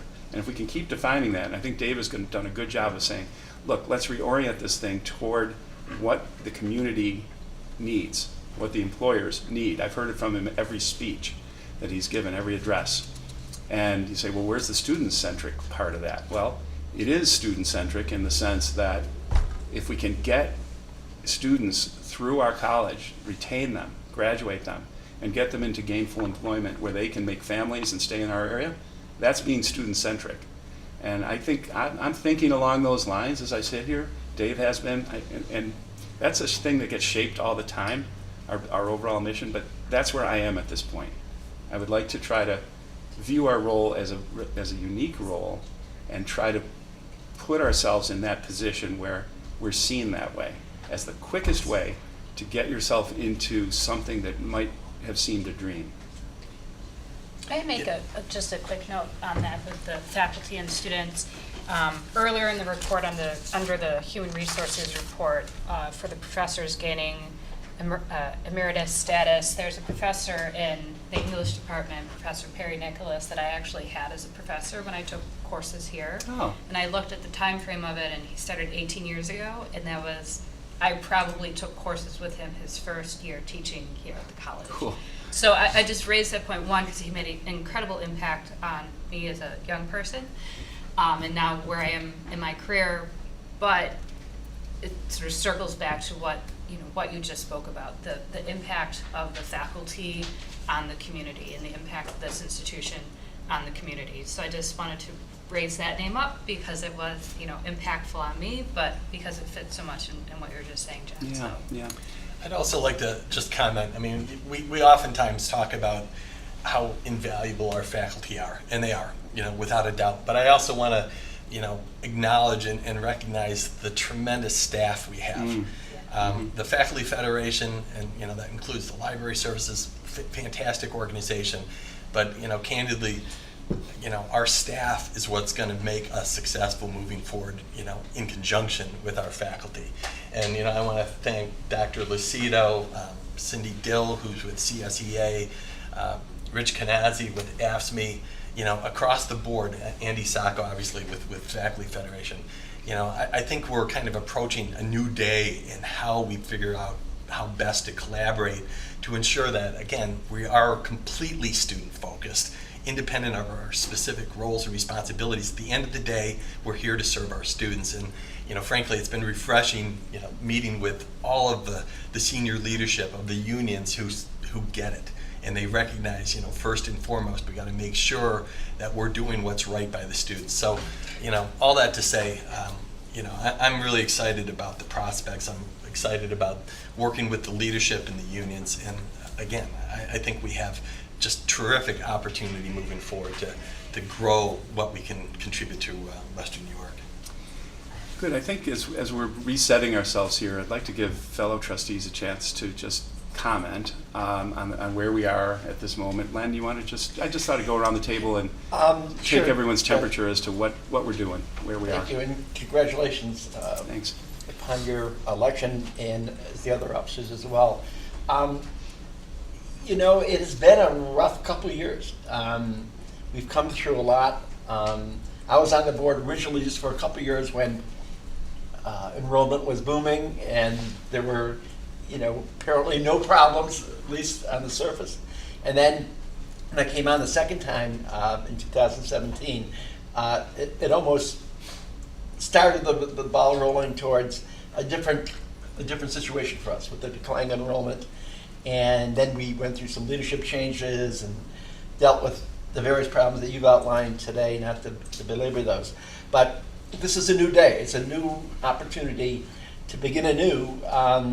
Our commitment to this school, I think David is correct. We got a great board here of people that are committed to the community and willing to step up and put some time in to make this work and make things better. And I think, you know, we're going to be defined as to what we do over these next couple of crucial years. This is the turning point. Are we going to be able to turn this around or not? And I think we've got the tools to do it. I think we've got the leadership to do it and the commitment to do it. But it's still going to take a lot of hard work. And so I'm happy to be a part of this board for the next couple of years to see what we can do to straighten this ship out and to move the school in a new direction, a positive direction. And so I'm just, pleased to be a part of it and wish the new officers all the luck in the world in the new over the next 2 years, working with our new president and the great staff that David has pointed out that we have and committed faculty. So, thank you. Good deal, Len. Thanks, Amanda. Congratulations again, Jeff, Ellie, Carrie. Very excited. I'm very excited to work with you guys moving forward. Being new to the board, learning even more about ECC, even more than I knew from now since May. And I'm looking forward just to seeing all the amazing things our staff, our faculty are doing, whether that's maybe we can do some department highlights here at the board level, have some more interaction. They're the heart and soul of this organization, and they're the ones teaching our future, and I think it's so important to have a little bit more interaction and recognition of all the hard work that they're doing. And I know that you go to all the Senate meetings and you are very in tune with what's going on, and I love that, Jeff, and I think that that's really going to show in your leadership. Thanks, yeah. All right. Melanie? So I appreciate the sentiments in the beginning, and congratulations. Mm-hmm. I'm also very excited to work with the talent that I'm sitting at the table with in the very short time that I've been here. I've had an opportunity to hear just about everyone speak, even if it's briefly, and I think that we have the right composition to make the change that needs to be made and to support the work that's being done. So I am thrilled to be a part of the board, and I am grateful for everyone's support, especially in my new role as vice chair. And similarly, I'm very open to hearing. I think that it is very important for people to listen and to understand. And, that's what I'll be doing a lot of, especially being a new board member. And besides that, I do have to defend my dissertation today, so I need to leave a little early. Okay. Well, good luck with The that. dissertation proposal. Mm-hmm. Great. What is your subject? It is focused on, so I study quantitative methods, so really looking at the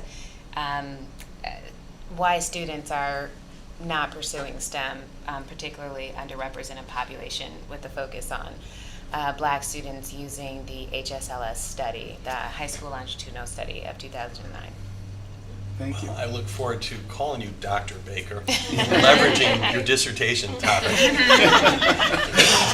That's great. Let us know how you do. Send an email and I will. Yeah, we're excited for you. Will. Thank you. I know that's a big day.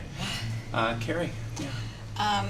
Congratulations to Thank both you. of you, and Jeff and Melody, and I'm looking forward to working with you. It's been wonderful working on this board with so many other great board members, first under a board that was led by Len, and then under a board that was led by Denise, and now with Jeff we have 3 really dedicated, hardworking chairs back to back, and it really feels with all the work that's gone in over the last couple of years, even though they've been difficult years, is that we're starting to see a period of, or gradually getting into a period of where it feels like it's stable. It feels like a tide is turning. It feels like we're going to be able to start acting not in sort of an emergency mode, but really towards a period of growth. So I'm really looking forward to that, and I'm happy to hear all of the student-centric sort of ideology that we're discussing, that we all kind of seem unified in working around that, so. Yeah, that word cloud was interesting, so consistently. Yeah, Candace. Well, I'll start by saying, again, congratulations to the new slate of officers. I'm incredibly honored to be sitting here and to be serving on this board. As I said, 18 years ago, I was in that building taking courses here, so it's just remarkable. And I so much care about the community aspect of this institution, and community being everyone who works at this building, from those who maintain the building and the grounds to those who are teaching and those who are in executive positions, and the students and everyone's contribution to make sure that this institution is a success. So I just continue to want to be able to highlight that and bring my skills to the board and working with the new leadership now and with my fellow trustees. So just looking forward to the future here. Good deal. Marcel? So congratulations again. And I'm super happy to be part of the trustee table, and it's nice to see that like the changes that we are doing here, like some of them really difficult, is like how it is affecting the students and how like the changes are making the college a better place. The college is looking good, the renovation in the bathrooms, everything. And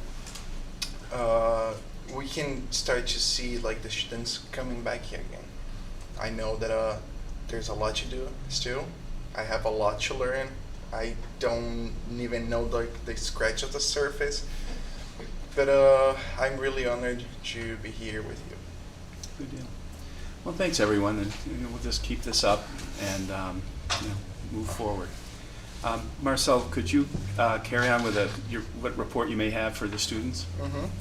So, as I said, like the students are saying that the college is like looking really good. All the renovation, they like it.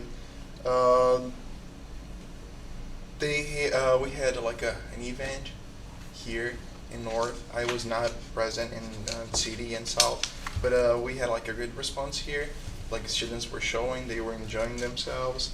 There is just like a small concern about the bus schedule, because especially from South, my brother is part of the South, and he was saying that a bunch of students there, they were complaining that if they wanna be there on time for their classes, they have to leave 1 hour or 2 hours early from their house because the buses are like getting late. So yeah, and I think that's everything. Okay, thanks. I skipped over the report of the president, but I'm coming to it, Dave. And appreciate everyone's input. Dave, maybe you could talk about the bus situation if you know anything about that. Yeah, as so part of your report. candidly, I'd like to get that feedback directly.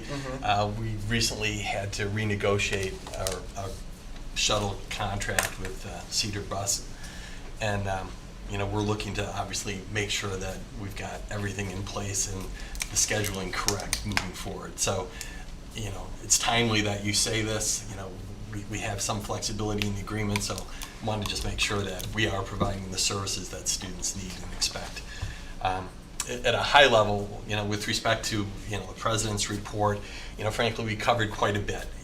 A lot of the focus that I've been emphasizing is kind of coming to fruition with respect to the ERP, IT infrastructure changes.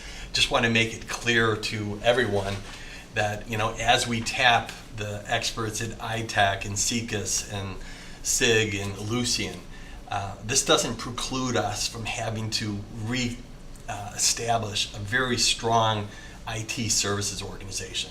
Frankly, over the last several years, we've lost a lot of critical people. And one of the benefits of being able to tap ITAC, for example, is to have them come in and help us better assess what our exact needs and what skill sets we have to hire for. So, the idea of being able to leverage these 4 vendor groups is not a permanent solution for us. I mean, they're going to provide us services on an interim basis until we can reestablish the foothold we need to be able to manage the business, ideally with the best practices that they'll be bringing to the table. So, I want to provide assurances to our staff, our faculty, that, our intention is to be able to sustain ourselves without, third parties, needlessly. I mean, our recognition here is that, ultimately, there are positions that might be historically managed or exercised by union members that we can't fill for whatever reason on a short-term basis, and we're going to have to come up with leveraging a third party on an interim basis in order for us to be able to sustain what we want to do moving forward. So again, it's going to take cooperation and collaboration, and frankly, again, I'm thrilled with the organizations that we're able to work with, and Dr. Lucido and Andy Sacco and everyone stepping back, recognizing that, now we have to stabilize the college. And that's a primary message. I mentioned that I had an hour-long all-hands Zoom meeting with staff and faculty. The focus has to be on moving forward. We've made some difficult decisions, and now we have to step back, maybe make some more adjustments with respect to staffing, organization, alignment. But again, relatively speaking, some of the hardest decisions are behind us, and now as a team we have to figure out how best to move forward. Along those lines, I also want to highlight the fact that I couldn't be happier with the collaboration we have with local organizations, specifically the county executive, his chief of staff, Ben Swanekamp. They've been fantastic to work with, and they're supportive of the college and moves that we're making in order to try to streamline what we're doing and, again, provide greater services and solutions for our students. Along those lines, I think we're all aware of the fact that South Campus is being reconfigured, if you will. From the time I arrived, I talked about the fact that we have to revisit the footprint of all 3 of our college campuses. And one of the most visible, obviously, has been the South Campus, primarily because of the new Bill Stadium construction plan. As a result of that, I think you're aware that 2 of our soccer fields and our football stadium are effectively going to be subsumed, at least in the short term, with respect to the space that was at South. So in conjunction with the county executive and the town of Amherst, we're in discussions about moving those grass fields to the north end of our north campus, just outside the window here, and have them be turf fields, which will reduce our maintenance and actually provide a greater service to the community. The goal here, again, is to ultimately convert the north end of our campus, per the JMZ study, into more of a park-like sports facility center that can be tapped more universally by the town of Amherst and the county. And the value of that is to get more people on our college campus. The sooner they start feeling comfortable that this is their home, even if they start in junior league soccer events, the better. So I'm really excited about that. I wanted to thank Ben Swanekamp, who's here representing the county executive's office, for all the work they've done in helping to structure a potential arrangement with the town of Amherst to collaborate on the investment that will be required at the north end of North Campus. You'll be hearing more about that probably in the very near future. We're still trying to tie up a few loose ends with respect to commitments on various dollar amounts. But the county executive has, for example, committed to $500,000 for the next 2 years to help supplement the development of sports fields here on the North Campus. Additionally, I want to highlight the fact that one of our greatest initiatives moving forward has to be revolving around workforce development.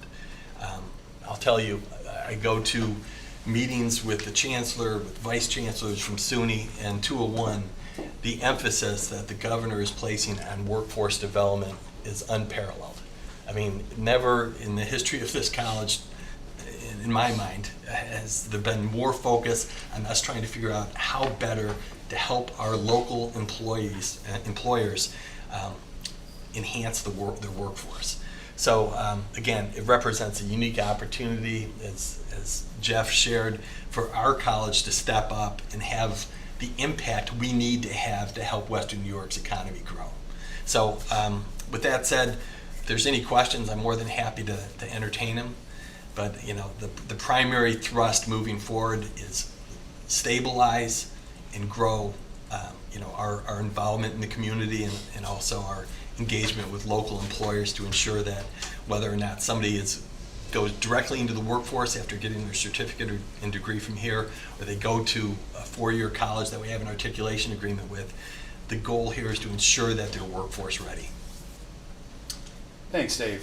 It's not every meeting that we have a representative of county government with us, but your comments are apropos. I have been very impressed from the entire time I've been on the board with our county executive's support of the college, especially under very changing dynamic circumstances where it's not just repeating last year's formula and stepping up and being supportive, but evaluating an entire new set of variables and trying to figure out how the county can help us within that matrix.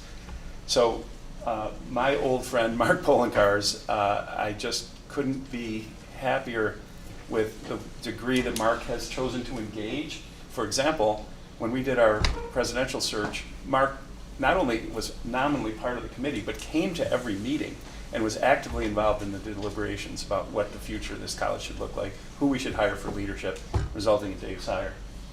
Since then, Dave and Mark have met, and Ben has become Mark's chief of staff and is now a critical conduit for that whole conversation, which will be our subgroup of the leadership of the board now, with Ben and Mark and Dave regularly talking.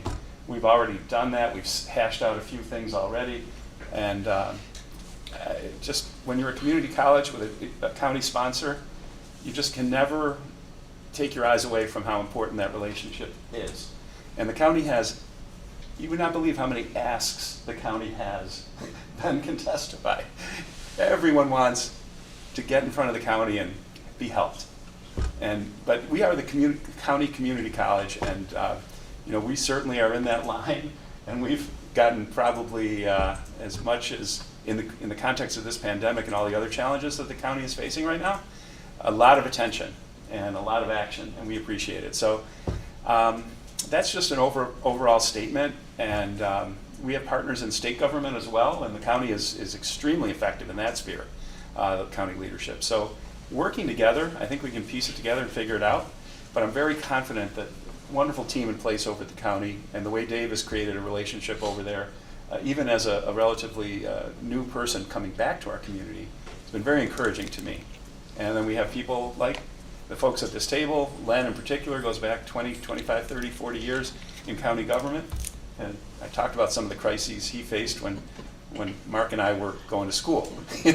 So please, let's not go there. Maybe Mark was going to school, let's put that. So just a word about the county. And to that point, when we talk about the support that the county has provided, in my relatively short 7 months, I think it's worth acknowledging that the county has put up $2.5 million to help us effectively right-size the college by providing retirement incentive dollars. They've done things to help us with our unemployment insurance coverage issues. Obviously they've been supporting us with capital, which includes the $3 million investment in our ERP system transition. So a lot of activity has been going on, and frankly, it translates to the county executive and his staff having their finger on the pulse of what's required for us to move forward effectively. So, I just want to echo my appreciation. Yeah, for those of us who maybe don't keep it front in mind, we talked about the platform and the money toward that, really, really important to make this place function. And we didn't even mention the $1 million increase in MOE from a year or so ago. Those of us who were on the board remember Denise was very concerned about the tuition increase. And she went to the county executive and with Bill and said, is there anything we can do to avoid having to do this? And the county executive said, yeah, we're going to increase our MOE. And MOE stands for Maintenance of Effort, which is an annual stipend from the county that once given repeats infinitely. So it's not just $1 million, it's $1 million now and into the future every year. So that's a contribution that, we all have to bear in mind. And yes, you hear people say, geez, I wish the state, which everyone would be a third, like the statute says, the county a third, the state a third, and the students a third. And we should always try to work toward that goal. And part of our job as trustees is to make that ask. But remember what I said, so many people are asking for so many things from the state and the county that we have to, bear that overall arrangement in mind. And Ben, just a thing of concrete thing. You have an open invitation to every one of our board meetings, as does Mark, or anyone you designate. When you're concerned about the college, call us, come to our meetings, and we will address whatever concerns are on your mind, and we will keep knocking on your door to ask you for things. Wouldn't expect anything less. Okay.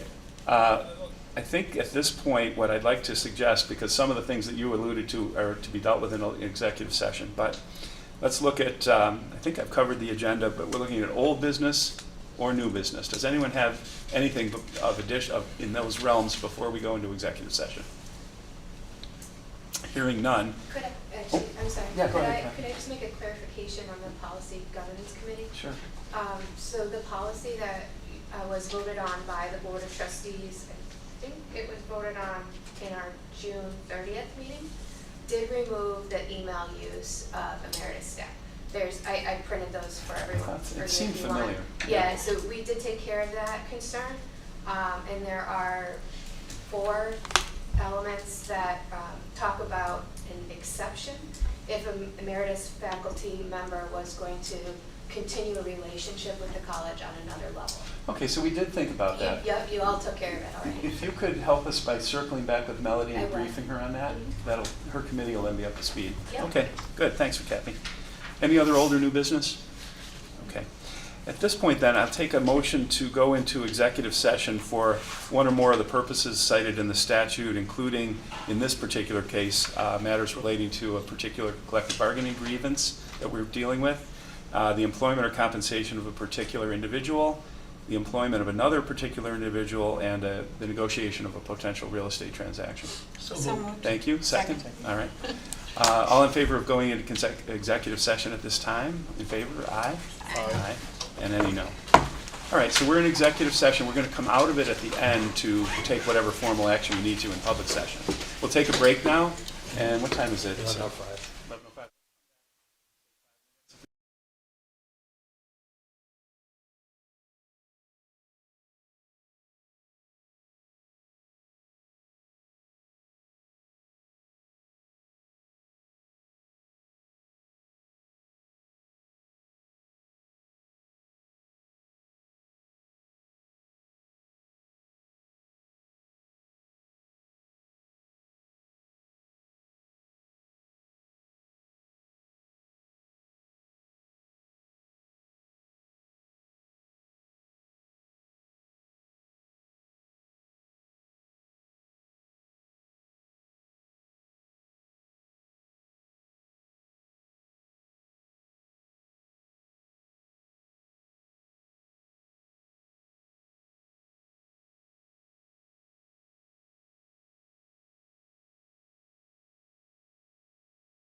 other than a strong discussion, but we're prepared now to take a vote on the real estate matter. Before we do that, I want to say that the real estate matter involves South Campus and a piece of property being transferred, and we will hear more detail about that, but we do have a trustee who has to leave, and we have to take a vote, and then we'll have a greater discussion of exactly what we have voted on. But by way of disclosure, I would say virtually all of the trustees, and at least 3 of the trustees who are lawyers in law firms, and perhaps even a judge, have some degree of connection with this broad community initiative of the stadium development and the development of the new stadium. Our law firms are involved. We are not necessarily directly involved with that, and we had a discussion in executive session about whether we felt comfortable voting on this matter as members of law firms that may well have a tangential or direct relationship with the transaction. And we have concluded that we are comfortable with going ahead and voting as trustees, wearing those hats, and we would like to go ahead and do that so that the process can move forward. Now, I'd like to take the vote after just a broad, very brief discussion from Ben on exactly the parameters of what is to be done here and what is to come back to the college, because we had a broad discussion within the group of what is being asked and what is the benefit to the college as we as trustees of the college need to do. So the actual official action today is the disposal of real property as seen on the screen there, totaling 56.9 acres adjacent to South Campus that currently contains a parking lot, 2 soccer fields, and the football field.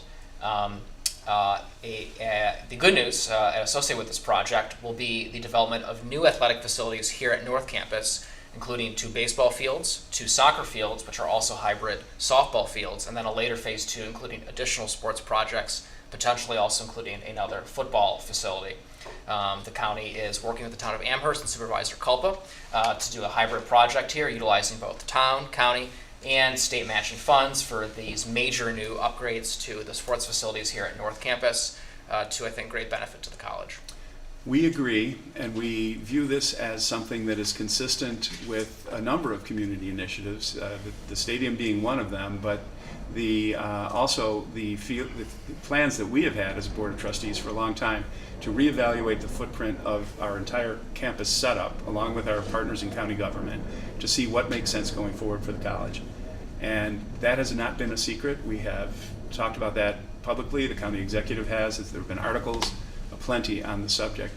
And certainly the speculation reigns in terms of what's going on at South. What's going on at South is a transfer of property here that is not being utilized, or to the extent it is, its utilization can be replaced in a very effective way at North. And we think that makes sense for the community as a whole, and in particular for the college, as we face the challenges that have been well documented. So with that, I would like to propose that we take a vote on the resolution in front of us. We will provide this to interested parties. And then there will be a little bit of a discussion once Marcel has to leave, because he literally has to make a class, that we can flesh this out a little bit. But Ben did a good job giving the overview, and then I've added to it. So the motion is in front to transfer the property indicated in the right with the red borders as part of an overall concept of a development of strong, new, effective athletic facilities at North, and also to facilitate what's going on with the stadium. I think at this point I would look for a motion of what's in front of us. So moved. Thank you, Len. Second? Second. Second, Carrie. All in favor? Aye. Any opposed?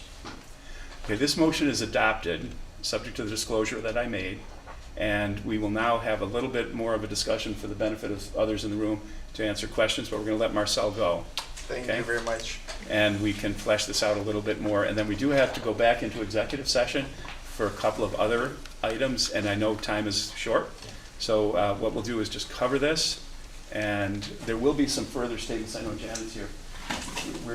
We are going to get you in some fashion a comprehensive discussion of what's going on here, because I think you'll need that. There's a lot of things going back and forth, a lot of pros, and we're up excited about it. How exactly we can do that? I think we're going to hard copy if you want. Yeah, no, we can give it to you. That's what we just adopted But I think if to look at the bare bones of that is to miss some of the broader picture that's Right. illustrated up on the screen. And that's where we don't have something for you quite yet. But we can frame that and help you understand our thinking in seeing this as a positive for the college. Bob, can you click the other button? So that's we helpful. could provide this also. Yeah, Janet, this is. So if you wouldn't mind describing it, but at the top you'll see 2 turfed baseball diamonds, and the bottom section that's green with yellow boxes. The yellow box on the left is parking, but the other larger boxes are actually 2 soccer fields, with one of them being a hybrid field that can be used for other sports in addition to soccer. Ben, can you elaborate a little bit for Janet and others who weren't part of the discussion about how this partnership with Amherst and the county and the college and what we're seeing on the screen and how this came about? So this is to a certain extent a reversal of a project the town of Amherst did with Damon College, where they use Amherst-owned, Amherst-owned land to build joint play fields with Damon. In this case, it would be using college-owned property to build improvements with a combination of county and town of Amherst funding that can be used by both entities via a memorandum of understanding. This is a multi-phase project. And the beauty of this is that under rules we get to leverage matching funds, because this is for an educational purpose, to leverage $2.5 million in local funds with $2.5 million in state funds for phase 1 and approximately the same amount for phase 2. The phase 1 items, as Jeff mentioned, are in yellow there. You've got 2 hybrid softball fields, soccer fields, and then 2 baseball fields. So it's a great collaboration, 3-way between the town, the county, and the state. So when you say 2.5 million in local funds, that's county? It's be $500,000 county, $2 million from the town of Amherst, and then that gets matched with another $2.5 million from the state. Which is a traditional funding formula for community colleges. Half of the money is local and half comes from the state if we're talking about capital. This has been approved by the county's capital projects committee and is in the county's proposed 2023 budget. So the idea is also to do the exact same contributions next year for the phase 2 discussions. So this is really very exciting by taking something that's consistent with what we've been talking about for 3 years in terms of our configuration, our footprint at the 3 campuses, to have that drive something this exciting at North is very, very promising, very exciting for the board and the college. So just a quick question. So I know we're talking to schools about using their football field, but right now football is not part of this package.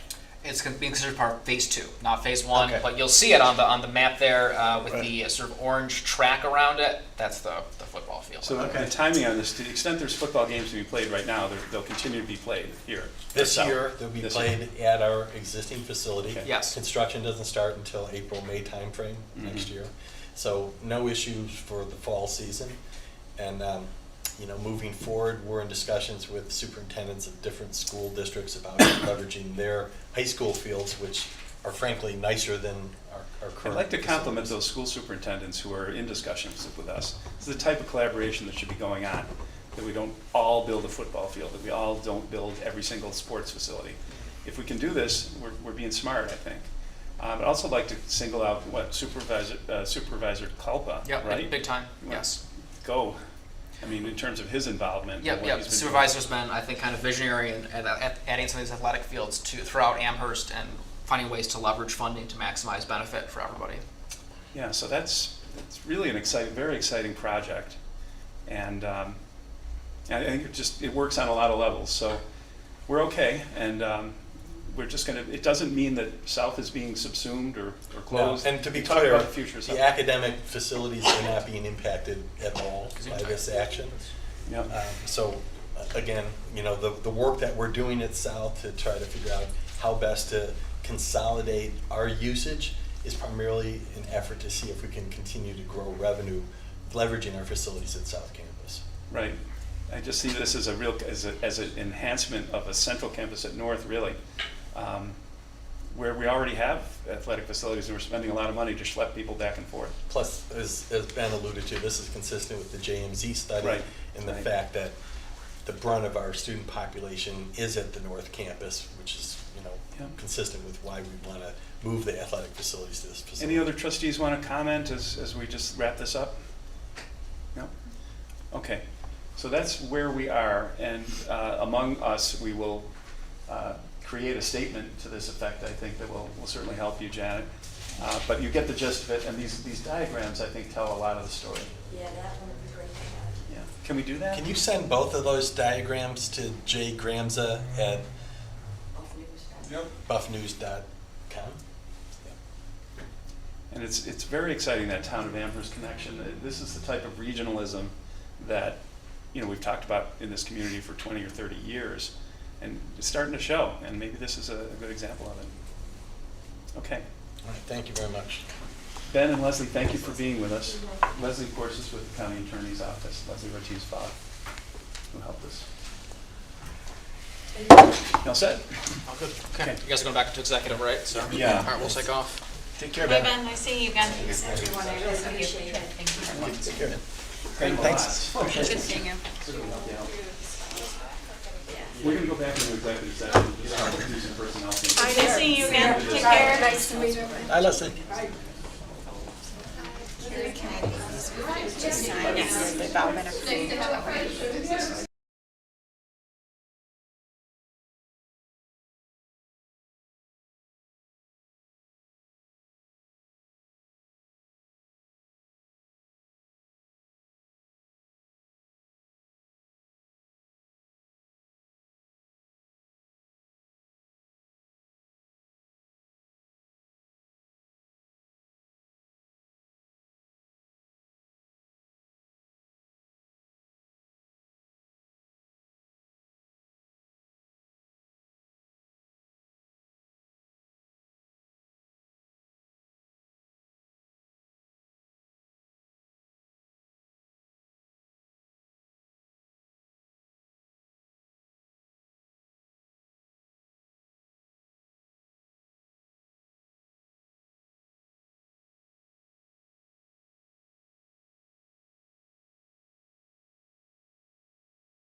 Okay, reporting that we've just completed our second executive session of the day.